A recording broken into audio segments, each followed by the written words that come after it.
This young man was backstabbed by his own sworn brother, all because he possessed a talent that surpassed SSS rank, and his power threatened the authority his brother held. Images of him and Laui, happy together in the old days, flashed through Van Triet's mind. Brothers for life. What a load of crap. It was all just a damn lie. Van Triet just never imagined that after a lifetime of glorious battles he would end up dying such a pathetic death. However, just as he was at his most desperate, a notification arrived. Van Triet's SSS rank hidden skill, Mirror World, had met the conditions for activation. According to its brief description, it was an ultimate skill capable of turning everything upside down. Van Triet could only see it appear dimly before him. After that, everything went blurry, and he gradually sank into a bottomless pit. 15 years later, by a riverbank, a group of young thugs had gathered to bully another kid. The boy was tied up tightly. They held him upside down, plunging his head into the river. Being tormented like this was clearly agonizing for the teenager, but the other brats were having a blast. They just kept laughing, not caring at all that their actions could take another person's life. Being held underwater for so long, the young teenager began to struggle for breath, his mind growing chaotic. It felt as if he was surrounded not just by water, but by resentment and despair. Just then, he seemed to hear a voice screaming in his ear, "Why? Why is it me? Why do you always treat me like this?" Seeing him writhing in such pain only made the bullies more gleeful. They even decided to hold him under a little longer before pulling him up to continue their torment. In that moment, another timid-looking teenager named Q-Tri appeared from behind. He spoke up, trembling, "Stop! If you keep this up, he's really going to die." The leader of the thugs turned around, shooting Q-Tri a look as sharp as a knife. Then he replied nonchalantly, "If he really dies, just have him use a healing spell. Isn't he an enchanter or something? Though he can only heal a tiny bit of health." After saying that, the thug walked over and slung an arm around the timid boy's shoulder, using a threatening tone to pressure him. "You're next. You're such a hypocrite, you know that. You're the one who showed us where to find him. If he actually dies, wouldn't that be your fault? Or maybe you want to end up just like him." With that, he slammed his fist into a nearby tree to intimidate him. But just at that moment, as something unexpected happened. Right in the riverbed where they were holding the unlucky boy down, a dungeon gate appeared. The whole gang of thugs immediately panicked. "A new dungeon? This is way out of our league." And so the whole group took off running. The timid boy Q-Tree also started to flee on instinct, but then he saw the poor kid, still being held underwater, and hesitated. After a moment's thought, he decided to go back. But as monsters began to appear, the rope just wouldn't come undone, making him frantic. 1 second, 2 seconds, 3 seconds, more and more monsters appeared, and there was still no sign of the rope loosening.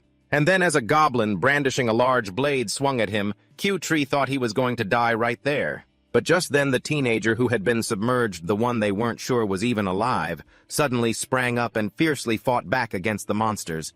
But the crucial thing was, he used the gravity ice spear spell, which was meant for attacking, but it somehow turned into a recovery spell healing the goblin. Once the cast was complete, the opponent's health was instantly restored to full. This made Q-Tree panic even more, and he immediately screamed, "What are you doing? Why are you healing it?" As he spoke, he hastily created a temporary shield to block the monster's attack. Looking closely, the teenager who'd been underwater was none other than Van Triet.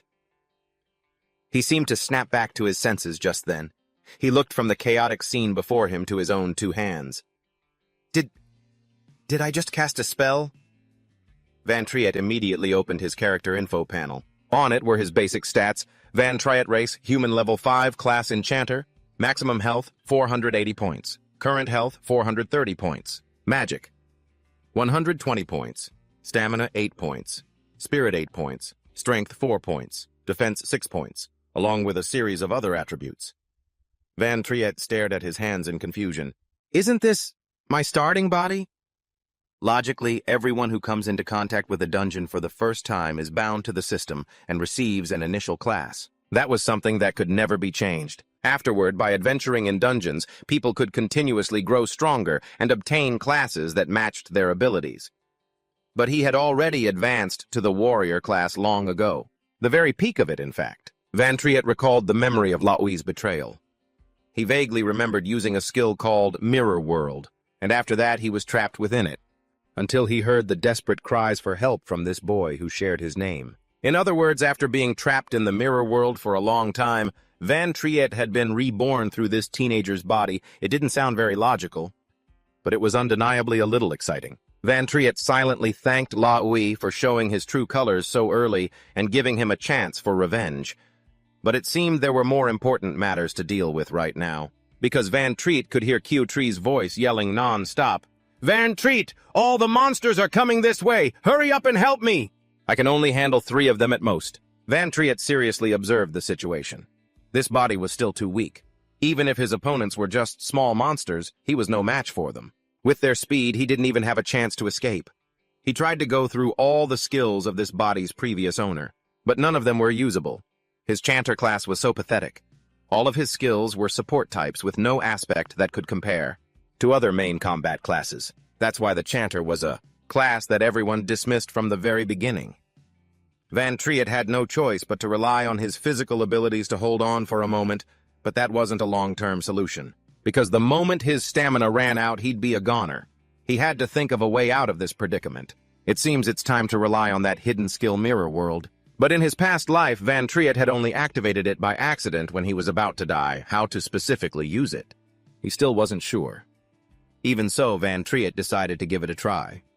Unfortunately, his attempt was rejected because he didn't meet the conditions to use the skill. Van Triet wasn't sure what conditions not met meant. Was his current level not high enough, or did he need a mirror-like surface like the lake from his past life? Van Triet tried again as the goblin charged at him, and coincidentally there was a large puddle of water at his feet. But it still didn't work. The reason was more specific this time: level not high enough. From that, Van Triet could deduce that the skill called Mirror World really did seem to require a mirror to be activated. But as for his level being too low, he had no way to solve that for the time being. He could only switch to a different target to test it. So instead of using Mirror World on the ferocious goblin, Van Triet tried to affect its weapon. The attempt failed again. Van Triet persisted. He switched targets again to the goblin's cloth pouch, but it was still no use. Seeing how useless Van Triet was, the other young man was growing more and more frantic. He yelled, "Stop using those pathetic support skills of yours! I can't hold on much longer!" Van Triet didn't answer, as he was still busy trying his hidden skill on various other targets. Suddenly, among the small monsters, another terrifying creature appeared. It was a level 11 super android, a demon born from the resentful energy on a battlefield 15 years ago. The moment he saw it, Q-Chi turned pale with fear and stumbled backward, because this type of elite monster required a level of at least 10 to deal with, and it didn't stop there. After the super android, a series of other monsters appeared, each one more terrifying than the last. In the blink of an eye, a horrifyingly large army of monsters had materialized before them. They didn't even have to do anything. Just the sight of them was enough to scare anyone to death. But Van Triet seemed completely unfazed by it. The only thing he cared about right now was that his Mirror World skill couldn't even be used on a roadside rock. Utterly disappointed, Van Triet tried to use the skill one last time on Q-Chi's shield. The result was a slightly different notification: operation failed. Cannot reverse another person's skill. A cunning smile immediately appeared on Van Triet's lips. He couldn't use this skill on others. So does that mean he could use it on himself? No sooner said than done. Van Triet immediately used the Mirror World skill on his own skills. And this time he had truly succeeded. The Controlling Vines skill was reversed, becoming Chaotic Spikes with a surprisingly large amount of damage. Before this sudden change from Van Triet, Q-Chi could only stare with his jaw dropped, but he wasn't free enough to ask how he did it. As for Van Triet, after fully understanding the effects of Mirror World, he felt extremely satisfied. For example, the original Controlling Vines skill could only launch a vine at an enemy unit to immobilize it. But after being reversed and enhanced, it could now launch sharp spikes to create chaos, and any unit that fell into this chaotic state would randomly attack other units. What was previously a useless, pathetic skill had become this miraculous after being reversed. Van Triet was filled with anticipation. So if he reversed all his remaining skills, what kind of effects would they produce? Mirror World was worthy of its SSS rank hidden skill title. It didn't just reverse the skill's effect. Other aspects were clearly enhanced as well. If he had used the skill directly before reversing it, not to mention the low success rate. The duration of Controlling Vines was only 2 seconds at most. It absolutely could not have reached its current level.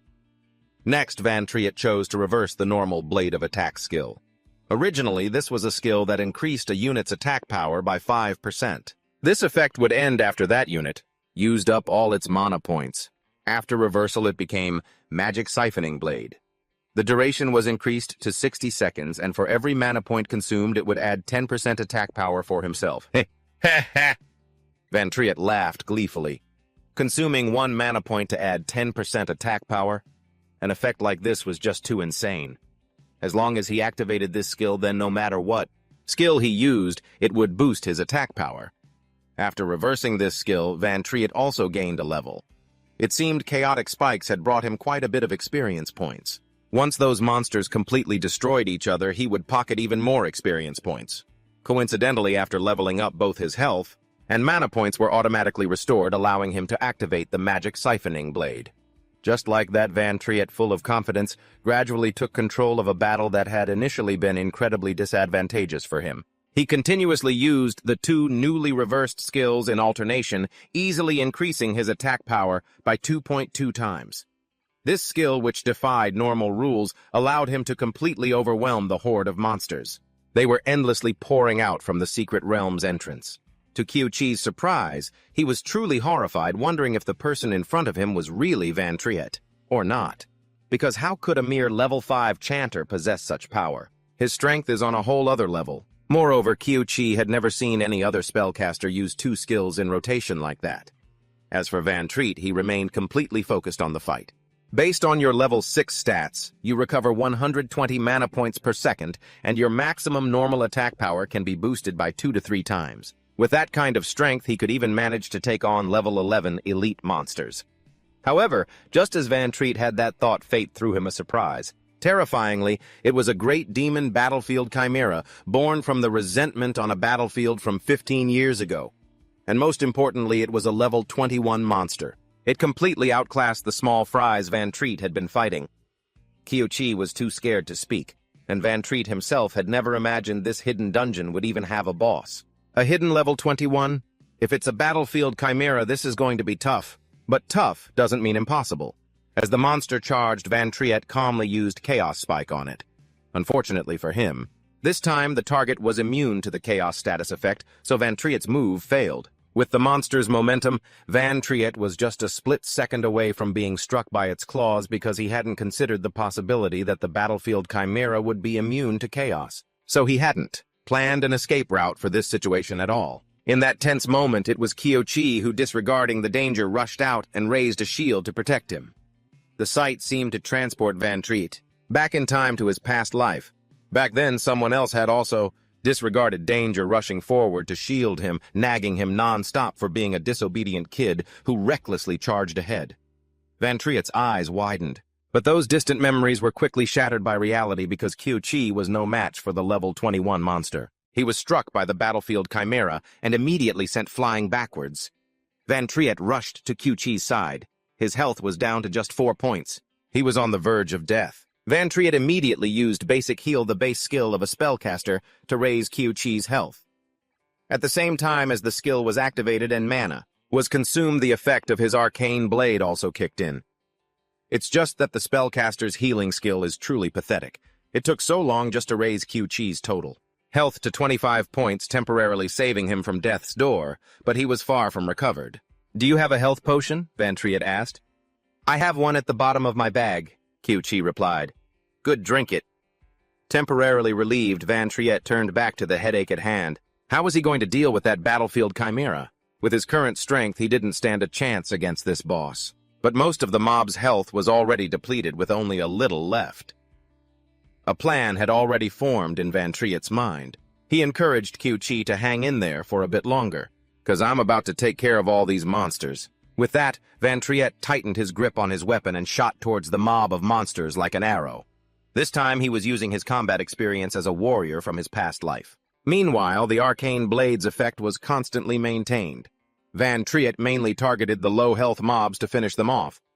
It wasn't long before he leveled up again. At the same time, his mana and health were fully restored. Van Triet calculated to himself to defeat the boss, his attack power needed to be boosted by at least 400%. The arcane blade only lasts for 1 minute, so I need to use Chaos Spike 40 times within 50 seconds and reach at least level 10. And so Van Triet, busy dodging the battlefield chimera while relentlessly farming the lower-level mobs, was like a tireless machine. He kept on slaughtering them, much to Qiuqi's amazement. His level went up again. This repeated several times, until he reached level 12. The effect of his arcane blade had now stacked his attack power up to 510%. Its remaining duration was only a few seconds. This was the perfect chance to land a decisive blow on the level 21 boss. Van Triet timed it perfectly. Just as the battlefield chimera charged at him, he swung the blade in his hand to carve it up, even though his current body was quite weak. But with the combat experience from his past life and the clever application of the 2 new inverted skills he'd received, his plan ultimately succeeded. The massive level 21 hidden boss was sliced into hundreds of tiny pieces by the much smaller Van Triet. He landed gently in front of Qiuqi after completing his spectacular performance. Qiuqi's eyes were still wide with utter shock. He felt like he was dreaming. Van Triet, a level 5 spellcaster, had just cleared an entire newly opened hidden dungeon. After impressively completing the hidden dungeon, Van Triet's level rose again. He had now reached level 15. Because he had even defeated the hidden boss, his conquest of the hidden dungeon was a perfect success. It took Qiuqi a long time before he could stand up, stumble over to Van Triet, and ask doubtfully, "Van Triet, is that really you? How did you suddenly get so strong?" Van Triet looked at Qiuqi for a long time, then remembered the face of the person who had shielded him in his past life, the one he had just been reminded of.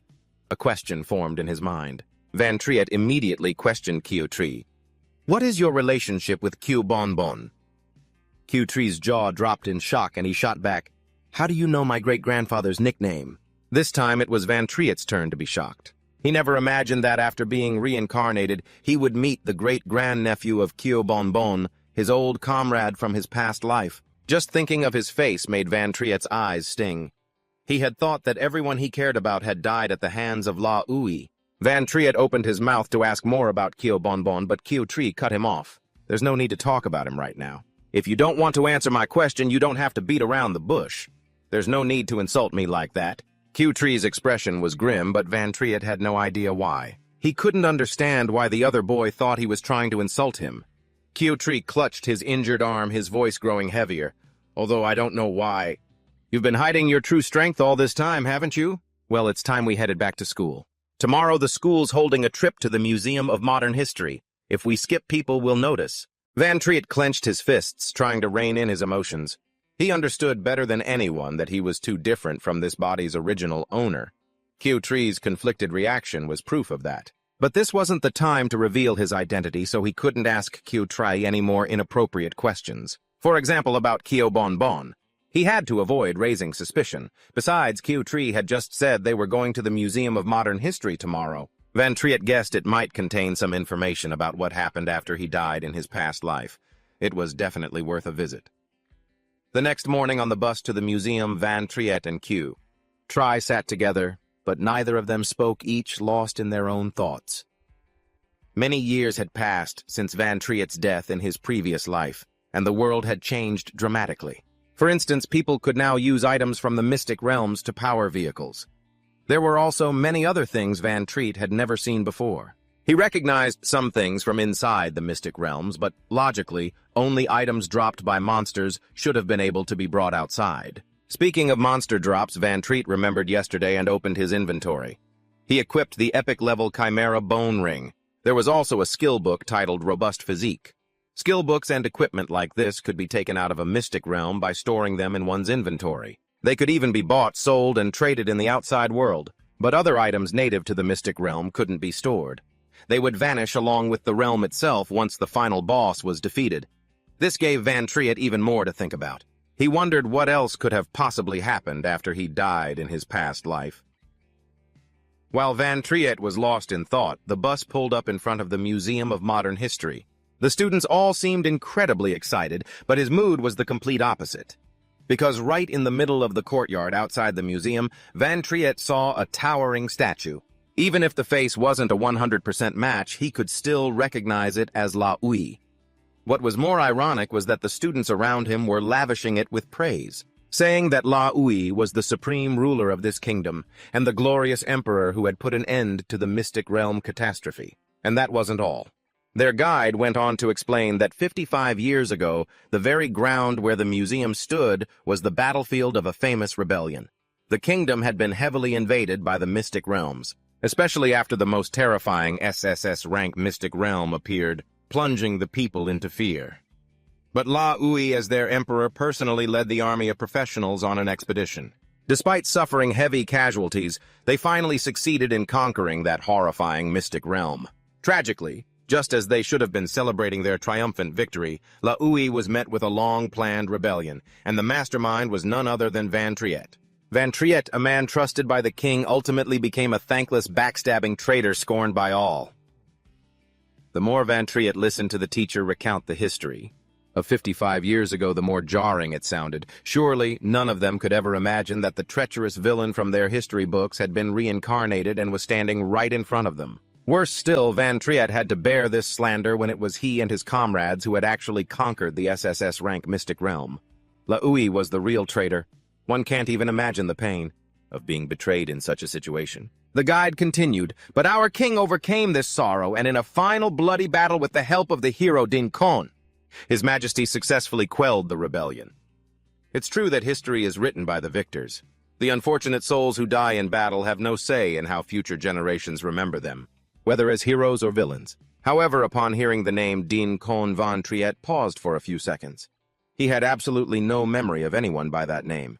Well, you bastards are actually still alive. Suddenly, a thuggish male voice cut in. Q-Tree turned to see Din Hook, the leader of the school bullies who just the other day had nearly drowned Van Triet. They looked completely stunned to see the two of them still alive after being dragged into a mystic realm yesterday. Wait, don't tell me that Mystic Realm has already been conquered. For a new Mystic Realm to be conquered that quickly, there must have been a high-level master nearby. Another one chimed in, this time Chu Hien, one of Din Hook's cronies. Guess they got lucky, huh? Running into a master just in the nick of time. Van Triet tried to ignore them, but the provocative glares from these punks were unmistakable. Din Hook was clearly all too used to bullying other students. So even in a crowd, he didn't hesitate to flex on Q-Tree, just like he always did. I'm surprised you're still alive and walking around. Din Hook whispered into Q-Tree's ear, but you and your little friend that day, you almost got us trapped in that secret realm. How do you plan on paying that debt? Q-Chi, utterly enraged, instinctively broke free. It was clearly your fault! I'm going to report that you almost got me and Van Triet killed in there. But Q-Chi's resistance was feeble. Din Hook wasn't scared at all. He clamped a hand on his head and threatened him once more. Hey, what the hell is going through that thick skull of yours? Seems you don't get the situation at all, do you? Take a look at that statue over there. Din Hook forced Q-Tree to turn his head to the right towards the statue of Kyo-an. Also known as Kyo Bon. He was being trampled under the foot of the man they call a hero. In the history books, Kyo-an is a traitor, which means Q-Tree is the descendant of that traitor and has to endure all sorts of bullying, as you can see. It turns out this was also why Q-Tree felt Van Triet was trying to insult him when he mentioned Kyo Bon. Back to the present. You'd think Din Hook was just a common thug who was good at bullying, but it turns out he was also a great actor. He had just finished whispering threats to Q. Try when Din Hook's voice suddenly boomed. You can insult me, but you can't insult my ancestor. Q-Tree had no idea what was going on. Meanwhile, everyone was drawn in by the sound of Din Hook's voice. A crowd immediately formed around the two of them. Everyone recognized Din Hook, as he was the grandson of the hero Din Kon. As for the person next to him, many also recognized Q-Tree as a descendant of Kyo-an. Just based on their family backgrounds, it was enough for these onlookers to side with Din Hook without even needing to know who was right or wrong. The descendant of a traitor dares to insult a hero, the world's turned upside down. His ancestor Kyo-an harmed so many people. If the hero Din Kon hadn't stepped in, who knows how many more would have died. Seeing the crowd support Din Hook became even more shameless, shouting even louder. I don't care what you say behind my back, but how dare you humiliate my ancestor right in front of me? Q-Tree, berated by the crowd and falsely accused by Din Hook, couldn't say a word in his defense. Just then, their supervising teacher arrived, a man who claimed to be fair. But without even bothering to find out what really happened, he demanded that Q-Tree apologize to Din Hook. That hero spared your family, even if you aren't grateful.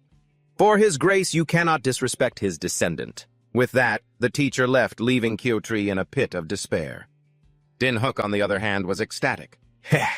After his professional-level performance, he felt that even if he beat Kyo-tree to a pulp right here in front of everyone, no one would bother to stop him. They might even cheer him on because nobody helps a vicious dog when it's getting beaten. And in everyone's eyes, Kyo-tree was a particularly disgusting dog. At this point, Din-hook roughly grabbed Kyo-tree's hair. So do you still think a hero's descendant like me can be wrong, huh? As he spoke, Din-hook swung a fist, declaring that this punch was to reclaim his ancestors' dignity. But then something unexpected happened. Because before that fist could even reach Kyo-tree's face, Din-hook himself took a full-force kick to the face. The author of that kick was none other than Van Triet, and he hadn't held back at all. It sent Din-hook tumbling backwards. Are all heroes' families this uneducated? Van Triet's voice dripped with contempt after appearing with such a shocking kick, such a heart-stopping entrance. The crowd's curiosity once again focused on him. They all knew Van Triet as a weakling who was easy to bully, but this time everyone had a feeling that he had changed completely. He even dared to hit Din-hook.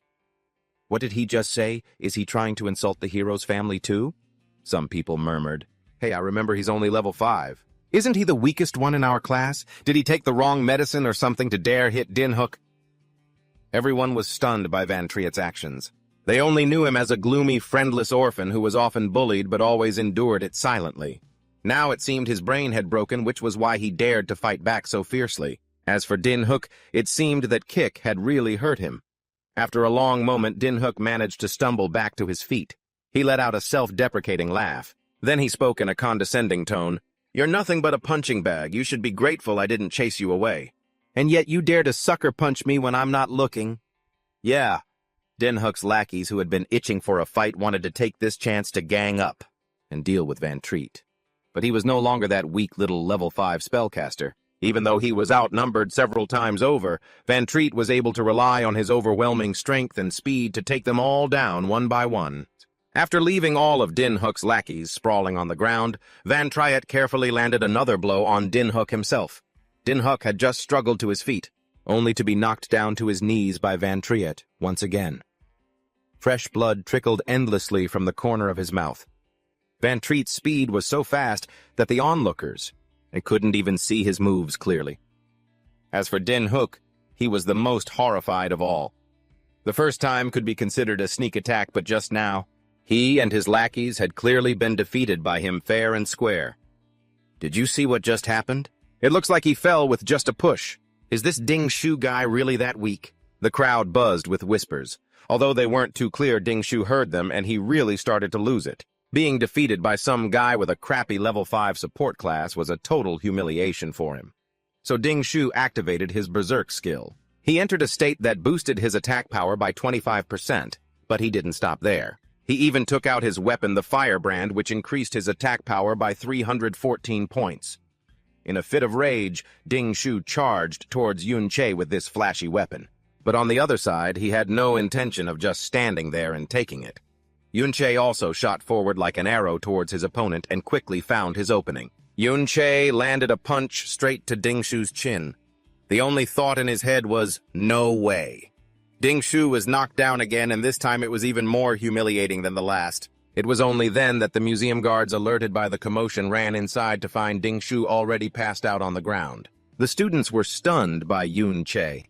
Everyone had said he was just a level 5 chant master, but based on what he just did, he didn't seem like a level 5 at all. A few people began to wonder if Yun-che had been hiding his true strength all along, pretending to be weak just to crush his opponents. You can't fight in this museum?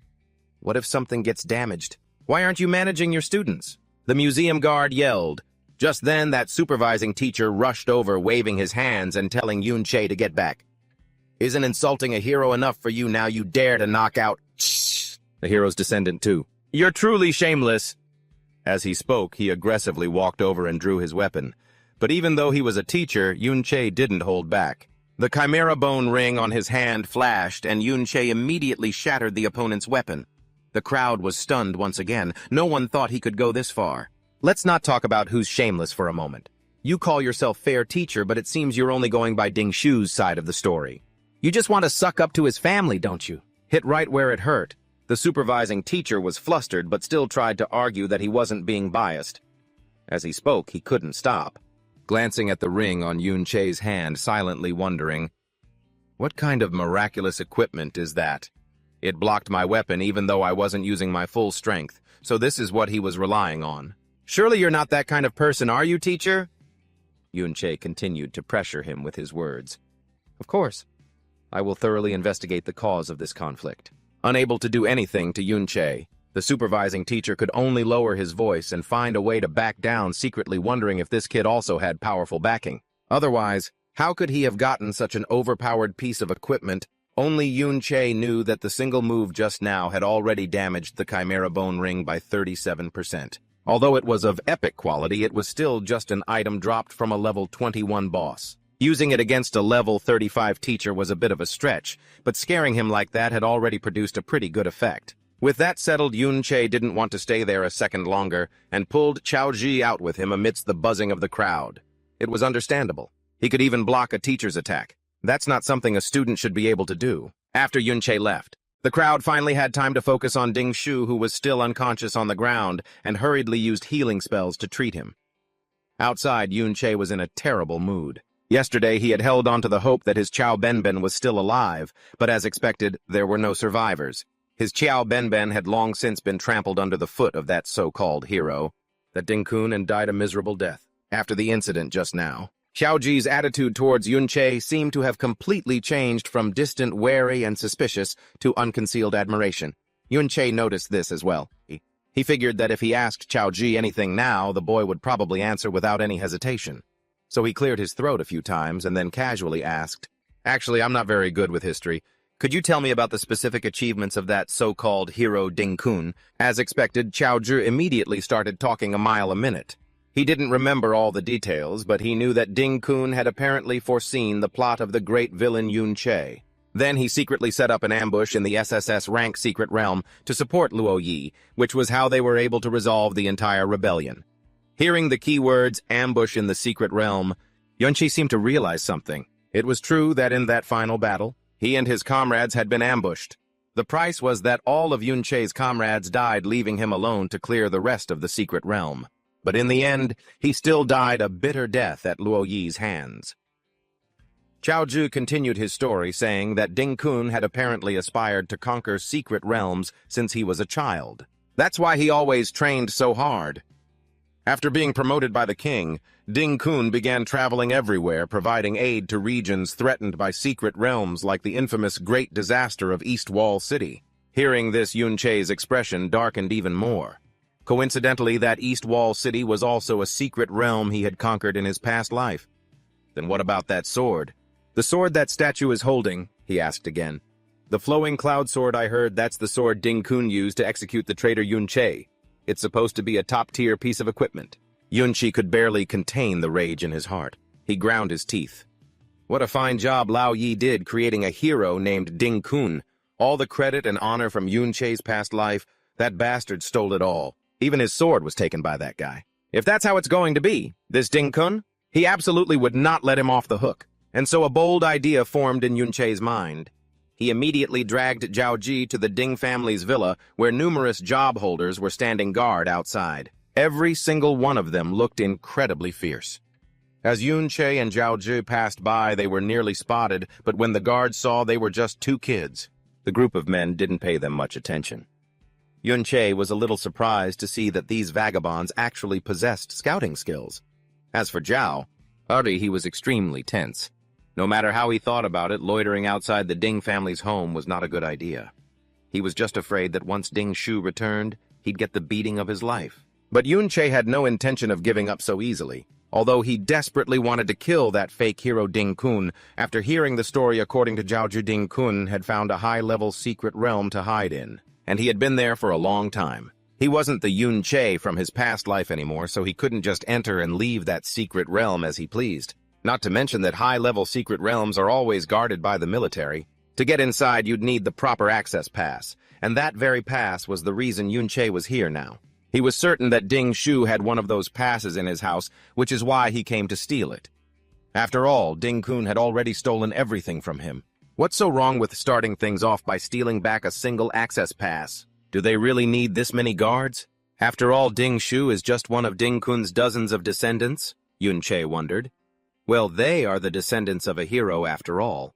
Besides, they have a secret realm inside the house, Zhao Ji replied, his voice tense. Yun Che was so surprised he had to ask again for confirmation, and Zhao Ji confirmed it. There really was a secret realm in Ding Shu's house. Apparently it wasn't that uncommon, because nowadays all the low-level secret realms have been bought up by private individuals, but you'd still have to be powerful and influential to afford one. Ding Shu even brings his own guards with him so he can go kill monsters and level up whenever he wants. Meanwhile, normal students like them have to cram into the school's secret realm, and even if they find a monster, it can be stolen from them easily. This era has really changed, Yun Che mumbled. It seemed society was becoming clearly stratified. And the more power and influence you have, the higher your level gets, Zhao Ji added. Normal people usually graduate high school somewhere between level 15 to 20. What's more, after leaving school, many people never get a chance to access a secret realm, so they're stuck at that level forever. If you manage to get a job related to secret realms like a miner or a ranger in a national one, you might reach level 30 or higher by the time you're middle-aged. As for Ding Shu's guards, since they can enter his family's private secret realm, their levels are probably around 30. People at higher levels than that are generally either recruited into the military or accepted into official organizations like a military academy corps. Only then can they enter a secret realm, a high-level one, and reach even higher levels. All in all, if Yun Che wanted to get stronger, that access pass was absolutely essential. That's why even as Zhao Ji kept begging him to turn back and not mess with the Ding family, Yun Che remained determined to steal it today. Based on Yun Che's current strength, he was still a long way from being able to take down that phony hero Ding Kun, let alone the ridiculously high levels of that King Luo Yi. Still, scouting skills can be learned around level 30, and they're usually just area of effect skills. Small-scale ones like Eagle Eye, Enhanced Hearing, or Summon Spirit Mouse. But that's not enough to cover the entire area around this villa at all times. Besides, this isn't some life-or-death secret realm, so most of the guards are probably slacking off. This meant that if Yun Che wanted to get inside, he was more than capable of doing it. And so without waiting for Zhao Ji, he suddenly vaulted onto the villa's outer wall. Compared to navigating the blind spots of a high-level secret realm, from his past life, infiltrating this villa was child's play for Yun Che. Even if we get in, this is a private secret realm. If someone viciously strikes us down, the news would never get out. Why do we need to take such a risk? Zhao Ji continued to protest, but Yun Che grabbed him by the collar and pulled him up. Zhao Ji, don't you want to change your life? He asked suddenly. Zhao Ji turned his head, avoiding Yun Che's intense gaze, and stammered, Of course I do. But that's only if I can join a guild.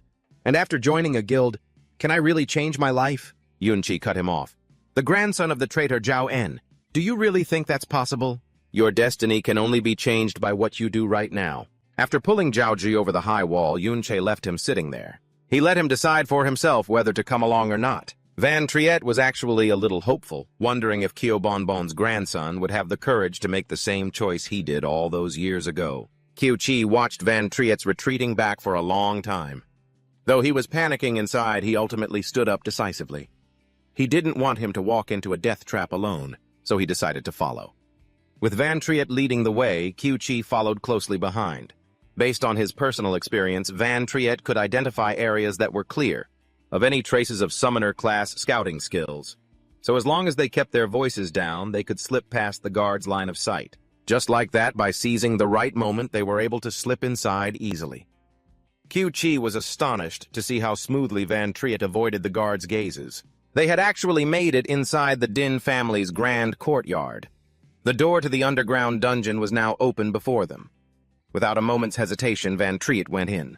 Judging by the first few mobs, he could estimate that this dungeon was a slightly higher level than the one they had stumbled upon by the riverbank before. However, there weren't too many monsters because the Din, their family members, still cleared it out periodically. Seeing only 2 small monsters ahead, Van Triet told Kyo Chi to go and try facing the 2 zombies in front of them. Fear and refusal immediately welled up inside him. You want me to fight them? I definitely can't win. But somehow, despite his verbal refusal, Kyo Chi unconsciously rushed forward. As usual, he raised his shield facing the relentless assault from the 2 small monsters. Q-Chi fought while crying and screaming that he wanted to go home. "Why don't you try fighting back?" Van Triet suggested, noticing that Q-Chi had been purely on the defensive. "What chance do I have to fight back?" Q-Chi yelled. For a level 6 player with little combat experience like him, facing 2 level 8 mobs at once was indeed a bit overwhelming. But this was precisely the situation Van Triet wanted to create to help him grow. He reassured Q-Chi, "Go on, give it a try. I'm right here. Nothing bad will happen." Van Triet's words gave Q-Chi a strange sense of security, and so he tried to counterattack. But as soon as he targeted the first mob, Q-Chi left a huge opening, allowing the other one to rush in for a sneak attack from behind. Luckily, he managed to dodge it, albeit a bit clumsily. But as Van Triet observed this series of movements from the side, he had to admit that Q-Chi was actually very talented. It's just that his timid and easily frightened nature meant he'd only ever dared to defend himself. To be more specific, his subconscious judgment of spatial positioning was incredibly accurate. Because he was constantly checking for danger around him, he hadn't lost a single drop of health. Van Triet suddenly had a strong urge to talk to Kyobon, to tell him that many people can't move forward simply because they lack the courage to challenge themselves, but today he had helped his grandson take his very first steps. After struggling with the 2 mobs for a while, Q-Chi still had to let Van Triet deliver the finishing blow. But afterwards, he still received experience points and leveled up. The system for dividing experience points is always fair. It distributes them based on contribution. This meant that Q-Chi had genuinely contributed to weakening the opponents. Otherwise, even if Van Triet knocked them out afterwards, he wouldn't have gotten any share of the experience. "How have your attribute points changed?" Van Triet asked. "Besides spirit, everything else increased evenly," Q-Chi answered honestly. "Shouldn't a normal shield bearer add points to agility? If you don't, it's hard to hold your own in a party. No one wants to wait for a slow shield bearer because all the monsters will get stolen." Hearing Q-Chi say this, Van Triet could only sigh and advise him to look at the bigger picture. After level 60 class advancements have attribute requirements. For example, the Fortress class requires 60 points in stamina and 90 points in defense, so you can't just add points randomly. A normal person is lucky to even reach level 40 in their lifetime. "How could I even think about level 60? That's S rank," Q-Chi replied casually. But Van Triet suddenly walked over, clapped him on the shoulder, then stared at him with a look full of determination. "Starting now. You can start seriously thinking about S rank, and even surpassing it. Trust me." Van Triet's words were not baseless. In his past life, he had even surpassed SSS rank. Therefore, guiding someone as talented as Q-Chi to level 60 was not an impossible feat. At the same time, it was also time for Van Triet to start planning his own class advancement. His class was a support type. He had to rely entirely on his hidden skill Mirror World to come into his own. Speaking of this hidden skill, Van Triet opened his status window to check on it. As it turned out, he made a new discovery: Mirror World could actually be leveled up. In the middle of the wasteland, a horde of roaring zombies rushed forward, their eyes cloudy and ferocious. A flash of light suddenly shot past, and their bodies were sliced in two. The one who had just struck was Van Triet. In the next instant, he swung his blade again, sending another one's head flying. Just as Van Triet landed, a notification screen appeared in the air. Mana-infused blade attack power increased by 70%. Remaining duration 0 seconds. But before Van Triet could even rest, the muscular zombie whose head he had just lopped off got back up. He rushed towards it with a cold expression. "Still not dead, huh?"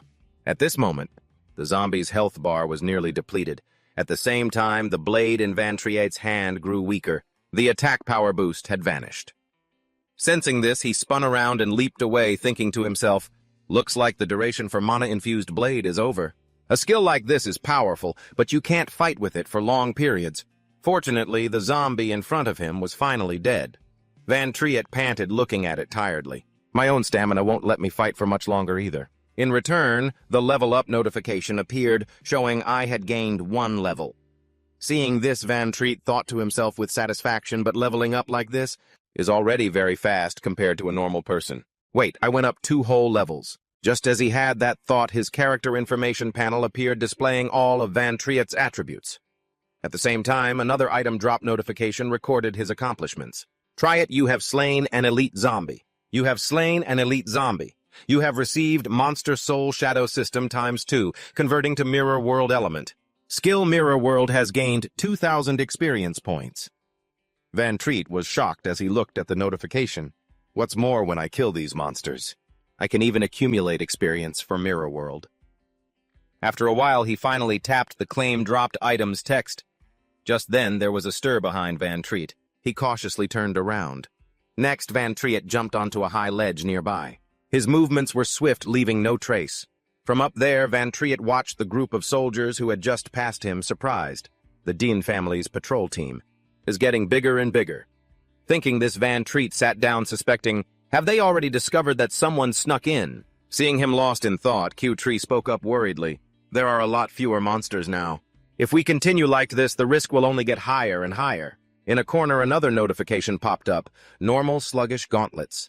Physical defense, plus 57 magic defense, plus 31, movement speed, minus 5%. Thinking it over, Van Treat realized he had a point. He began to reassess the situation. He's not wrong. I have to fight monsters while watching out for the guards' patrols, and I also have to calculate the timing for the Farce Blade spell. So for me right now, this is a bit of a stretch. Then Van Treat placed a hand on his chin. He glanced at his item inventory and thought about the skill book that had just dropped. The notification showed the item's description, Brick Conjuring Art Skill Book. Has the ability to create a magic brick from the void. Duration 2 seconds. Learnable class support caster. Van Treat's gaze was suddenly drawn to the purple section, which clearly displayed inverted phasing art. Consumes 30 MP. Duration 4 seconds. Can phase objects the size of a brick. He thought to himself, I guess not every inverted skill is useful for combat. At this point, Van Treat looked at another black bar Mirror World. Description. An ultimate skill that can alter all other skills. Level 1. He began calculating in his head. I'm now almost 30% of the way to leveling up Mirror World. After a moment, he slowly stood up, feeling a flicker of excitement. Its new inverted skill at level 1 is already insane. After it levels up, it'll surely be even stronger. At that thought, Van Treat's pupils began to glow fiercely. He carefully observed a dark corner of the wasteland. A plan was already forming in his mind. If I can kill the lord of this secret realm, then I should be able to level up directly to level 2. Besides, I'm not even sure if I can gain experience for this skill in other secret realms. The scene changes to a strange area. In the center is an object entangled in tree roots, surrounded by a few beasts with glowing purple auras. This was the place Van Treat was heading to. I should probably go check out the Lord in the central area. He then walked straight forward along the rough stone path. Q-Tri followed him. Along the way, he thought, summon a mouse. No, an eagle-headed cat. The reconnaissance skills here are getting more and more profound. Suddenly, a strange sound was heard. It came from nearby. Van Treat immediately snapped his gaze in that direction. Before him was a scene resembling an altar. High above, a giant dark figure was bound tightly by chains, surrounded by a crowd of soldiers standing guard. Van Treat signaled to stop here. From behind, Q-Tree peeked out, his eyes wide with unconcealed shock. The secret realm's lord is being restrained. This is the first time I've ever seen anything like this. The lord of the school's secret realm is guarded by teachers and no one is allowed near it.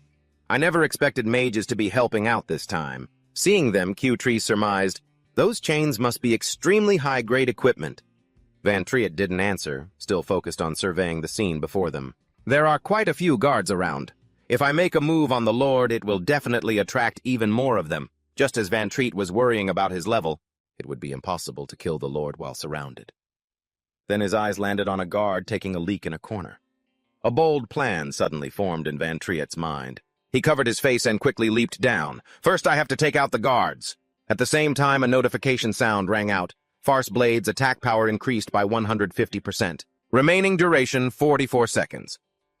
A moment later, Van Treat, carrying a disabled Luong Din, threw him down in front of Q-Tree. Next, Van Treat pulled down his hood. A powerful aura suddenly radiated from behind him. Next up is the interrogation. You'd better answer me honestly. Just seeing that was enough to make Luong Din's face go pale with fear. He quickly blurted out, "Please don't. Whatever you want to know, just ask, I'll tell you everything. The Din family doesn't pay me enough to die for them." Faced with someone like Luong Din, who confessed before he was even hit, Van Treat for a moment was at a loss for words. But on second thought, this was good. I can ask the important questions first. And so, under his interrogation, Luong Din confessed everything. The pass to the hero's secret realm is in the master's room. There's a whole pile of them. It's not a rare item or anything. He was so frank because in his simple mind he figured this must be a huge fan of the heroic old master. That's why he's so worked up. However, Van Triet's expression darkened. Seeing this, Luong Din cried out in fear, "It's true, I've seen it several times." The pass is from the master's study. He's currently out with the captain of the guard. It turned out Kyo Tree had already tried that method but was still stopped. Luong Din then added, "But that's just a temporary card with no personal information on it. If you don't have an acquaintance to get you in, you'll definitely be interrogated." After a moment of thought, Van Triet decisively grabbed his armor. He spoke coldly. "You don't need to worry about that." With a chilling, threatening glare, he raised his voice. He ordered Luong Din, "First take everything out of your system backpack." An unknown amount of time passed before Van Triet, grabbing the now armorless Luong Din by the collar, dragged him through the portal. Teleporting out, this is the place, outside the secret realm within the Din family's grand courtyard. As they walked, he interrogated Luong Din. "Is that incantation skill book really the only one you have on you?" Clad only in a thin layer of clothing, the man pleaded, "I really don't have another one." But afraid Van Triet wouldn't believe him, Luong Din explained, "The Din family is extremely stingy. Basically anything that drops in the secret realm has to be turned over to them. We only get to share a few scraps. All the good stuff is kept inside the house." Although he only got one book, Van Triet also reacquired a skill he had learned, Light of Absolution, a permanent passive skill. For 10 seconds after being healed, defense is increased by 3%. This effect does not stack. Next to his ear, Luong Din continued to drone on, "It's also inside the house." At the same time, one of Van Triet's purple skill slots was filled. Moonflower's Reversed Advent. Permanent passive skill for 15 seconds after being healed. Add defense is increased by 6%. This effect does not stack. A moment later, the two of them were hiding in a nearby bush to observe. Luong Din whispered, "Over there is the Din family's main house." Without a direct summons, guards like us aren't normally allowed inside. At this, he discreetly glanced over at Van Triet. Luong Din studied his expression before continuing, "That's because aside from the young Din Huck, everyone in the Din family is level 30 or higher. And their equipment is top tier. Honestly, they don't really need us for protection." But Van Triet didn't react the way he'd expected. He raised his blade menacingly at Luong Din and asked, "So if I manage to get inside, I can get the pass, right?" The man stammered, But the Grand Master is in there." Next, a simple diagram was sketched out. Luong Din pointed to it and began his analysis. "That guy with the mustache. Ham is level 42. If you run into him, you'll definitely lose." Then came images of the Din family's leaders. Luong Din continued, "The Old Master and the 3 House Masters are all over level 50 and are currently away on business. If you happen to be here when they return, it will be even more dangerous."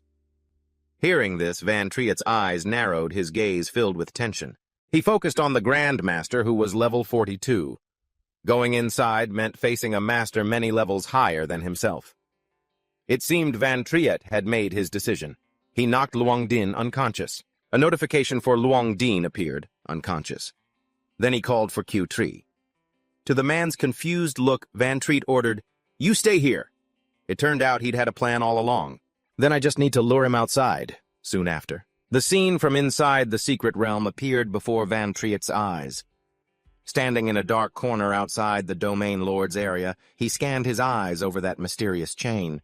"They're using a high-level chain to control the Domain Lord. If the Lord doesn't die, the secret realm won't disappear. That way they can use it indefinitely." As he was thinking, his eyes suddenly fell upon a guard drinking water in a corner. Van Triet realized, so because it's so important, they have to post guards to watch the lock.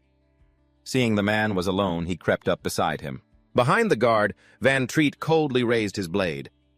"This method is certainly cautious, but the one prerequisite for this kind of caution is that no one is willing to die to open the lock. And as for this level of iron chain, I was well acquainted with it in my past life." Then he decisively plunged the blade into the man's chest. Blood immediately sprayed from the wound. The guards outside already sensed something was wrong. They looked around in alarm. "What's going on? What happened?"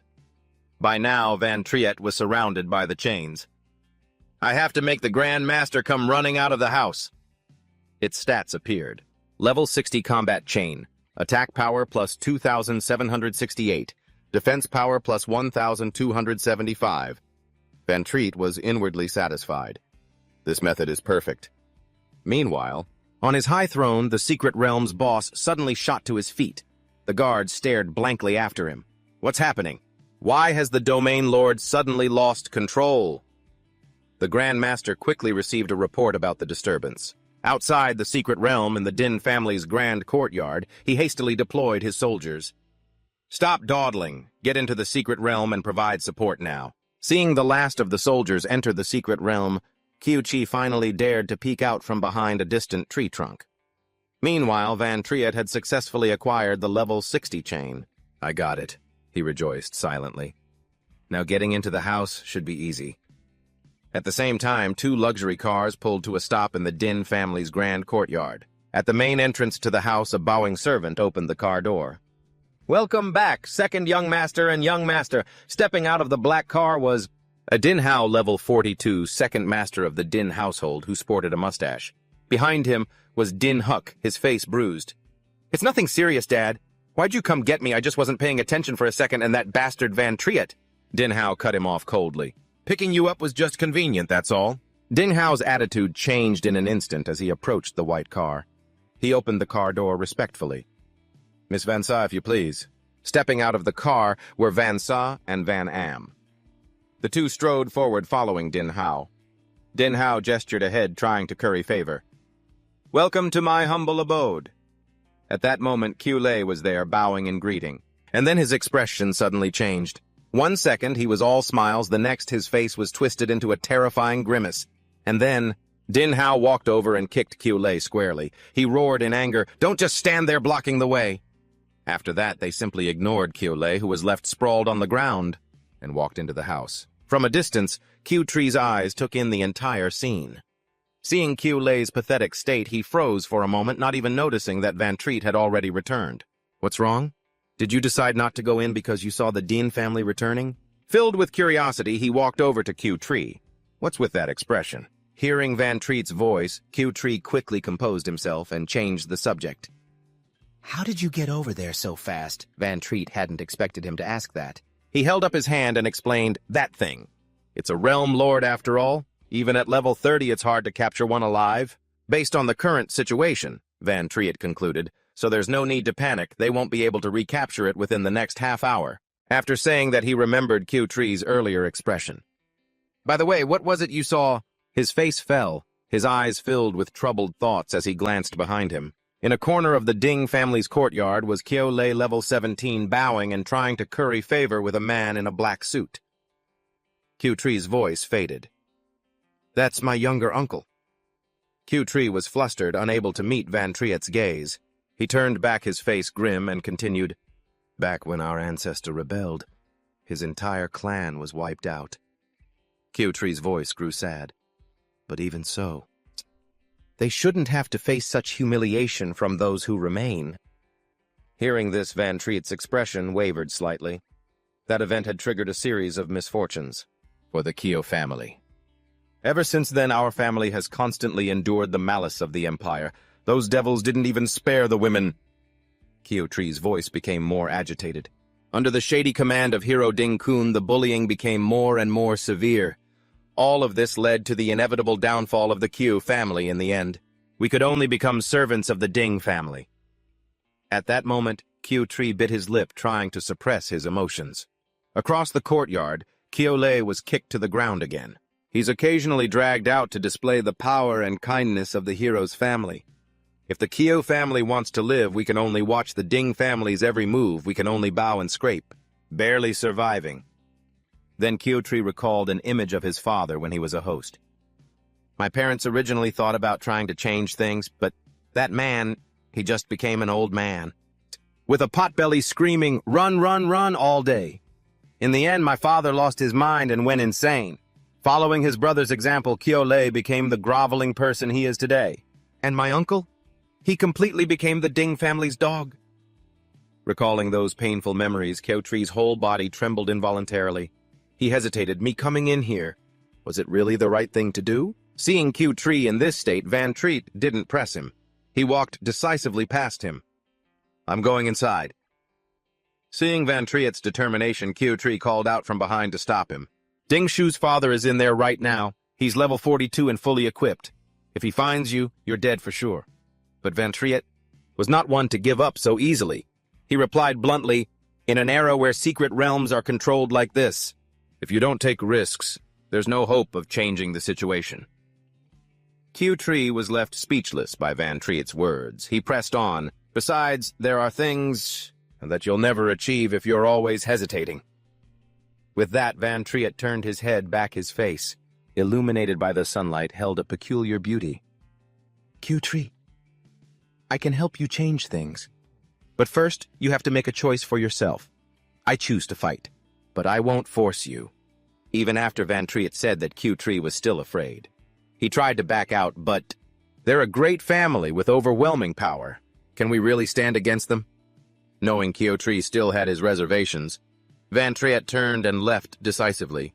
He seemed to want to prove a point. What I want to stand against. Then Van Triet quickly jumped down, leaving a stunned Kyutree behind, his hair blowing in the wind. In an instant, his figure vanished, leaving only his resolute words echoing. Is this entire empire at the same time? Inside the Ding family's living room, Ding Hao was asking a nearby maid, how did the Realm Lord escape its bindings? Sitting across from him, Van Saw delicately sensed the issue and spoke up. Is this an inconvenient time, Uncle? We can always visit another day. Hearing this, Ding Hao waved his hand dismissively, a fawning smile on his face.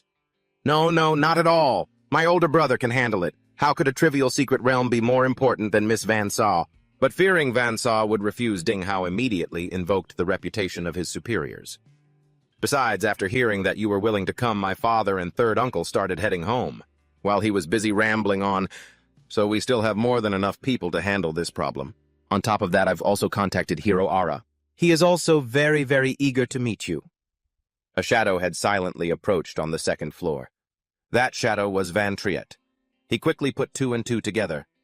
Hero Ara. Is that Hero Ding-kun? Van Triet recalled the scene of Kyutree being blocked at the secret realm's entrance. I remember. To enter a hero's secret realm, you need a pass and a guide. At this, Van Triet's gaze fell upon Van Saw. He thought to himself, furthermore, judging by how they're treating her, her status must be quite high. Van Triet silently repeated that name in his mind. He suddenly made a very interesting discovery. Van Saw.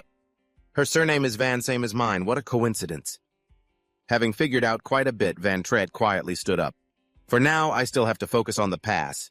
That's what matters. Just as he was feeling confident in his skills, Van Saw downstairs had already noticed the movement above.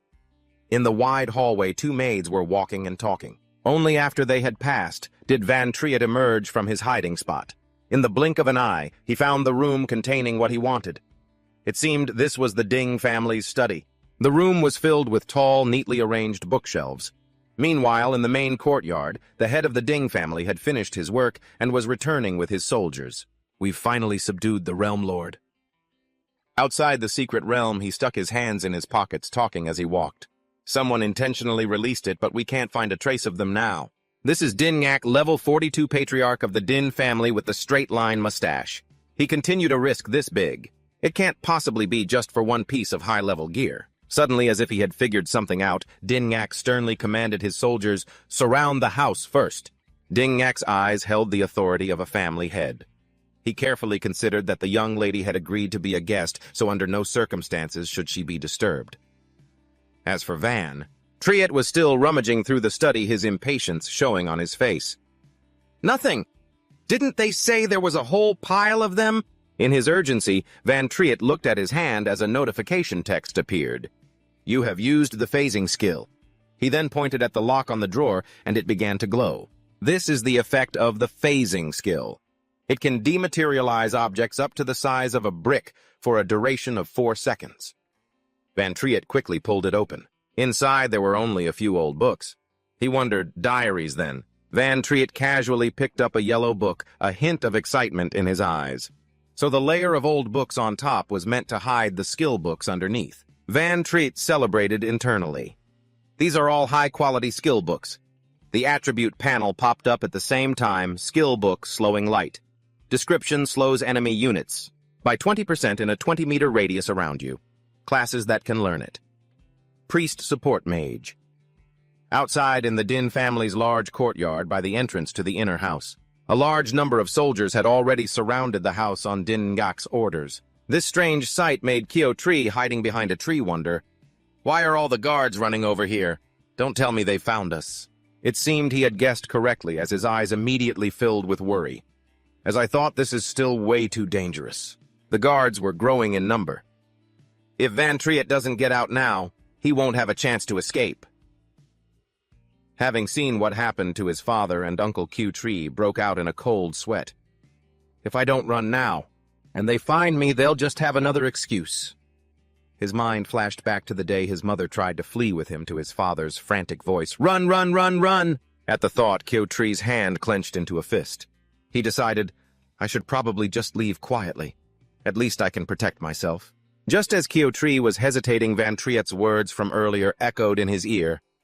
"I can help you change, but first you have to make a choice for yourself." And with that, Q Tree decisively tore off his face covering and yelled as loud as he could.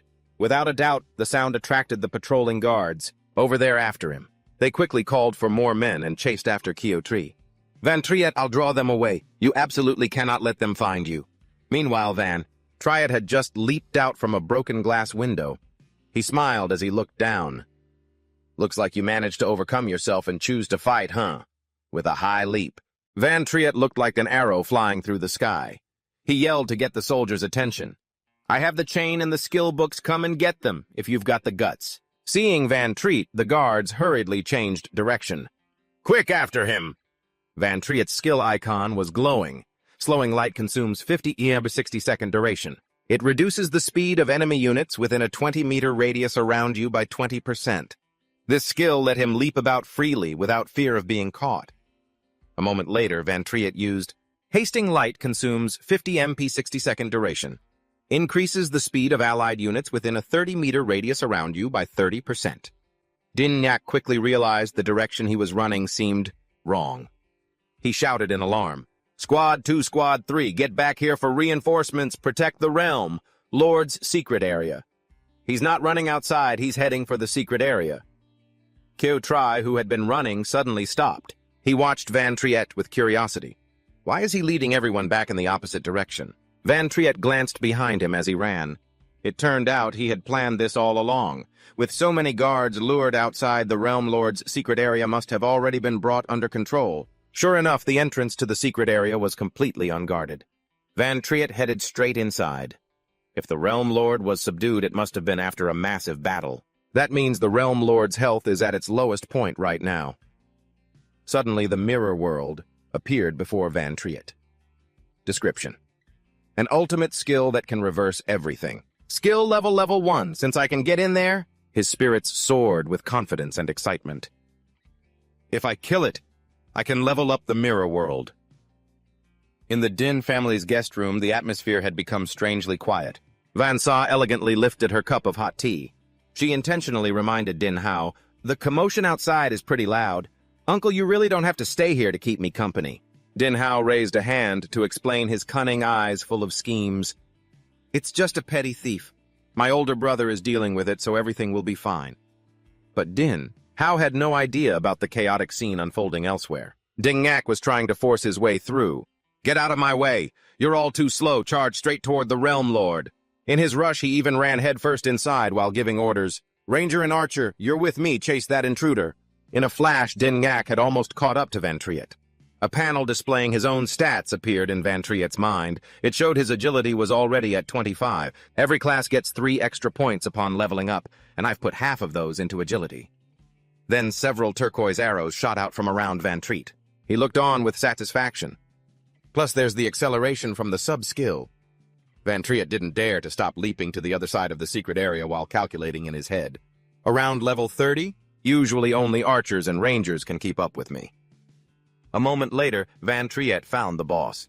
It was temporarily sealed on the ground. Crippled status. Seeing the crowd surrounding the boss, Van Triet immediately figured it out. The Realm Lord is sealed here. Are they afraid someone will kill it? As expected, this is its weakest moment. Thinking this, he brazenly revealed himself. As long as I focus all my power, I can finish it in an instant.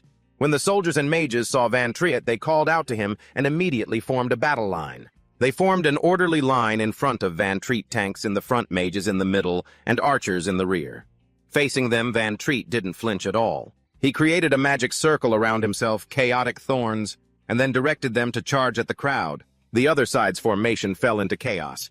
What kind of skill is this? How come I've never seen anything like it before? Notification sounds chimed one after another around the soldiers. Judgment failed. Judgment failed. Immune. Judgment failed. Judgment failed. A soldier in a helmet was still confident. This is a skill that causes abnormal status effects. A human's resistance is nothing like a monster's, so there's no way we'd be affected that easily. But the commotion from behind immediately made him eat his words. It seemed a mage had been affected and was now relentlessly attacking his own allies. This is bad, someone's been hit. Sure enough, that mage's status bar displayed chaos. Impossible. That soldier screamed, the status effect probability on this skill is insane. Taking advantage of the chaos, Van Triet slipped right through them while the soldiers were preoccupied with the mages. He passed through them with ease as if no one was there. The bigger the crowd like this, the easier it is to reach the low-health lord. Even if they managed to spot Van Triet, their bodies were quickly entangled by the thorny vines. They started yelling at each other. He's broken through. Where's the crowd control tanks? Why aren't you stopping him? This skill. Don't use it on me, I'm busy. Van Triet could only look at them with disdain. What a disorganized mob. They have zero combat experience. Have they gotten this soft after such a long time at peace? A moment later, Van Triet reached the final defensive line. The commander above saw him and ordered, "Hold him down. He's just one guy." As Van Triet frantically hacked through the layers of the seal, the commander's voice continued to echo, "Just surround him, he's a dead man." At that moment, Din Gak arrived. With a grim face, he repeated, "That's right. Hold him steady for what's next." A golden armor quickly formed around Din Gak. "Let me finish him." At the same time, his status window appeared, displaying his impressively high stats. Din Gak powerfully swung his axe high towards Van Triet, his entire body radiating an overwhelming aura. Raging fire shockwave. Even though Van Triet's hand was busy parrying another man's sword, it couldn't stop him from giving Din Gak a provocative look. "Bring it on!" On Van Triet's otherwise cold face, his eyes burned brightly. "Good." Then he spun around and unleashed his magic chains. Even though my level isn't high enough to wield this, I can't let it just be a stat stick. Besides, this thing is a terrifying level 60 weapon. Instantly, the two powers collided in midair. On one side, the fist formed by Van Triet's chains, and on the other, Din Gak's magical energy. From the impact of the terrifying collision, Van Triet was thrown backward, while Din Gak's blast of energy ricocheted directly into the seal behind him. This was his plan all along. I'll use the force of this massive impact to conveniently shatter the seal. Seeing the seal broken, Van Triet immediately dashed towards the boss. "Here I come!" He even yelled out a taunt. "Thanks for the help, old man." Din Gak was so furious a vein throbbed on his temple. "You dare." But was there anything Van Triet wouldn't dare? He finished the boss with a single slash and cheerfully exclaimed, "I'll be taking this lord's experience points, thank you very much." As the boss's status bar switched to deceased, the power around Van Triet surged. A level-up notification appeared, level increased by 3. All of Van Triet's stats received a significant boost. Mirror World. Description: the ultimate skill that can reverse all things. Skill level, level 2. Mirror World experience is full. Leveled up. Din Gak furiously ground his teeth. Forgetting his composure entirely, he screamed, "You goddamn bastard!" Then Din Gak led the charge and his men rushed in right after him, surging forward to capture him.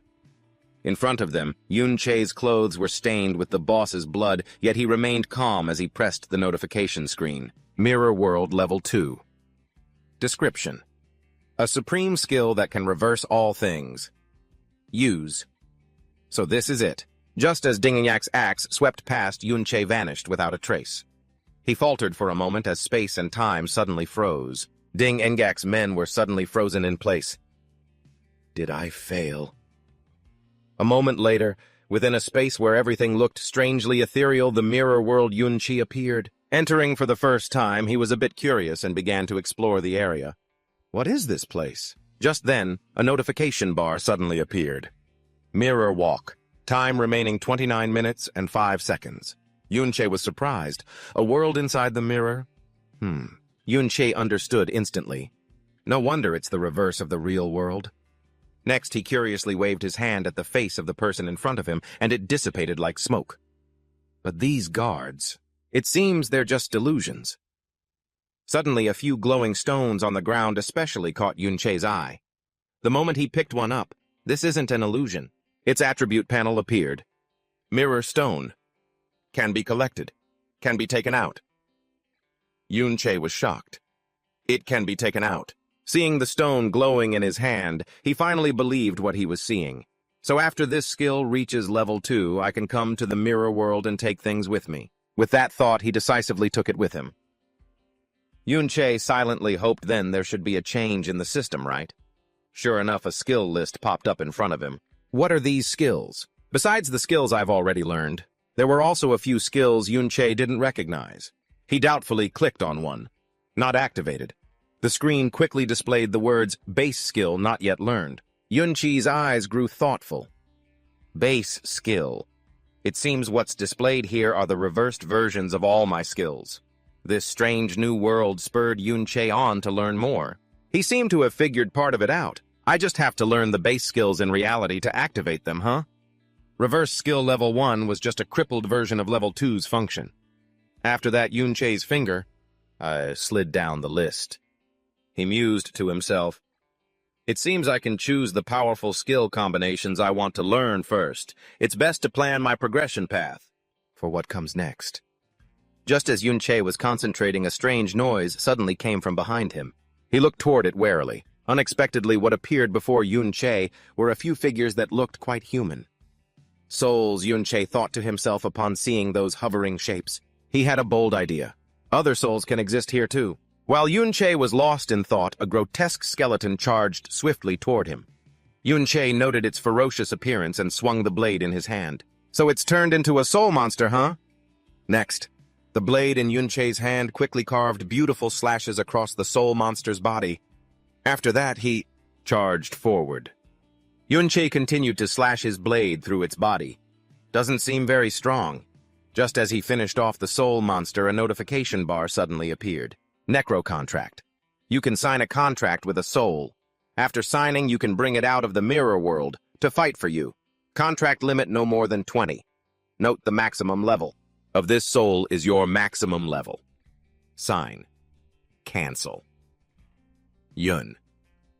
Che was curious. A contract. But the conditions were truly tempting. Yunqi read it, his eyes glued to the screen. So after defeating a spirit, I can take it as a summon and bring it outside. Yunqi took out the stone from before. He froze for a second, thinking to himself. It's not just the stone. It seems Mirror World Level 2 allows me to take items from here, and even spirits, and bring them into reality. A moment later, Yunqi put everything away. He looked up, looking quite intrigued. How interesting. Outside in the real world, the men from the Ding family were searching around confused.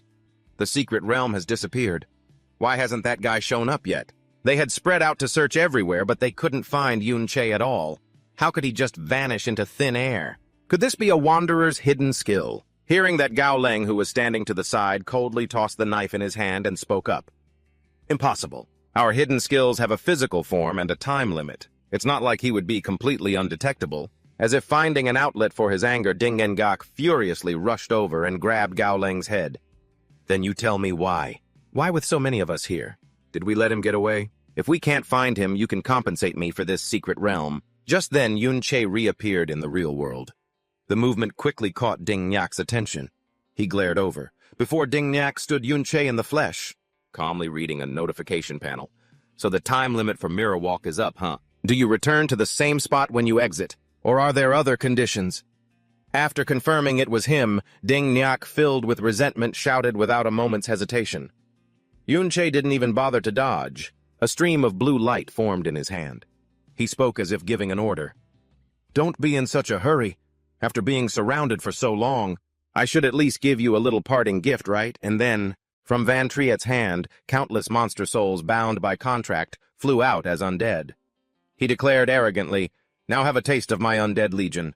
This seemed to be the first time the soldiers had ever seen undead. They awkwardly raised their shields to block. "What are these things?"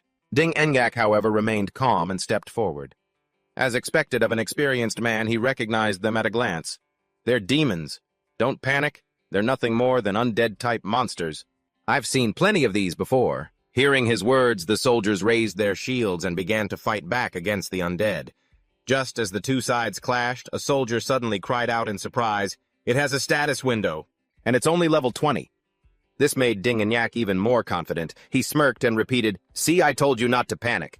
Ding and Yak pointed at the undead and commanded, "Counterattack, capture them, and everyone gets a raise." The moment he said it, the army's morale skyrocketed, and they all charged forward at once. But before they could even do anything, Van Triet's figure had already vanished. The soldiers looked at each other, bewildered. Where'd that guy go? It turned out Van Triet had already escaped. For now, this was his only option, as these undead were still too low level. In truth, deep down, Van Triet was aiming for a higher goal. Perhaps an undead with blue armor, for example. If he could acquire a higher-grade undead than that rabble, would be absolutely no match for him. However, that wouldn't be easy because Van Triet had already realized something. Of all the undead that could be found inside, the 20 strongest had already been contracted. Besides, that strange world, as good as it was, had a few problems. One of them was, the mirror world had a search boundary. Van Triet recalled the notification from back then. "You have reached the search boundary. After entering the mirror world, you can only operate within a 200-meter radius." After a moment of thought, Van Triet decisively dashed off. He silently resolved to find time to search other places within the mirror world, to see if he could find any higher-level undead. As he was walking, a scene between two soldiers in the trees caught his attention. To his surprise, the person being held by the collar was Kyo Tree. The soldier facing him was shouting, "You think you can get away? You think I'd let you slip by? I wonder what the reward for catching you is?" Seeing him in danger, Van Triet swiftly landed a slash across the soldier's body. Blood from the wound splattered onto Kyo Tree, his eyes wide with panic. Realizing time was short, Van Triet had no choice but to pull Kyo Tree along. "Come on, let's go!" A flicker of anticipation crossed his eyes. Van Triet said cheerfully, "They're all in chaos now. We should head back and check on our haul." Back in the Mystic Realm, the battle between the Undead Legion and the Ding family's army was still raging fiercely. Since the undead were only level 20, they didn't seem to pose much of a challenge. In a flash, most of the undead had fallen. A soldier pointed his sword at the shattered skeletons scattered on the ground, his voice tinged with confusion. "These demonic things aren't even that strong." Suddenly, that undead rose again. The soldiers yelled, "But how can it come back to life after we already killed it?" Just as they were all confused, the undead suddenly turned into blue smoke and dissipated. Dinghua sighed, then stepped forward and explained, "These are all summons. Even if they can be revived, it definitely consumes magic points. So we just need to kill them a few more times and that'll be it." Text appeared at Dinghua's feet. Dinghua, level 52, third head of the Ding family. At the same time, back at the Ding family estate, an old voice, hoarse yet full of authority, rang out. "Has Lady Van Sa returned?" At that moment, inside the Ding family home, a tense Dinghao was bowing deeply. "I'm sorry, Father. I wasn't able to keep her here." In truth, the intruder was far too brazen. It turns out that when Van Triet jumped through the window, he was right there below. Not only did he manage to escape the house, but he was shouting wildly and even smashed one of our windows. Hearing this, Ding Dan's eyes narrowed.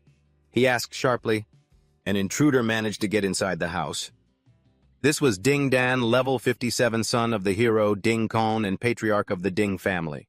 Ding Dan berated him loudly. "Not only did you fail to catch him, you don't even know what he looks like. Is this how you all handle things?" Ding Hao bowed even lower. "It was my failure."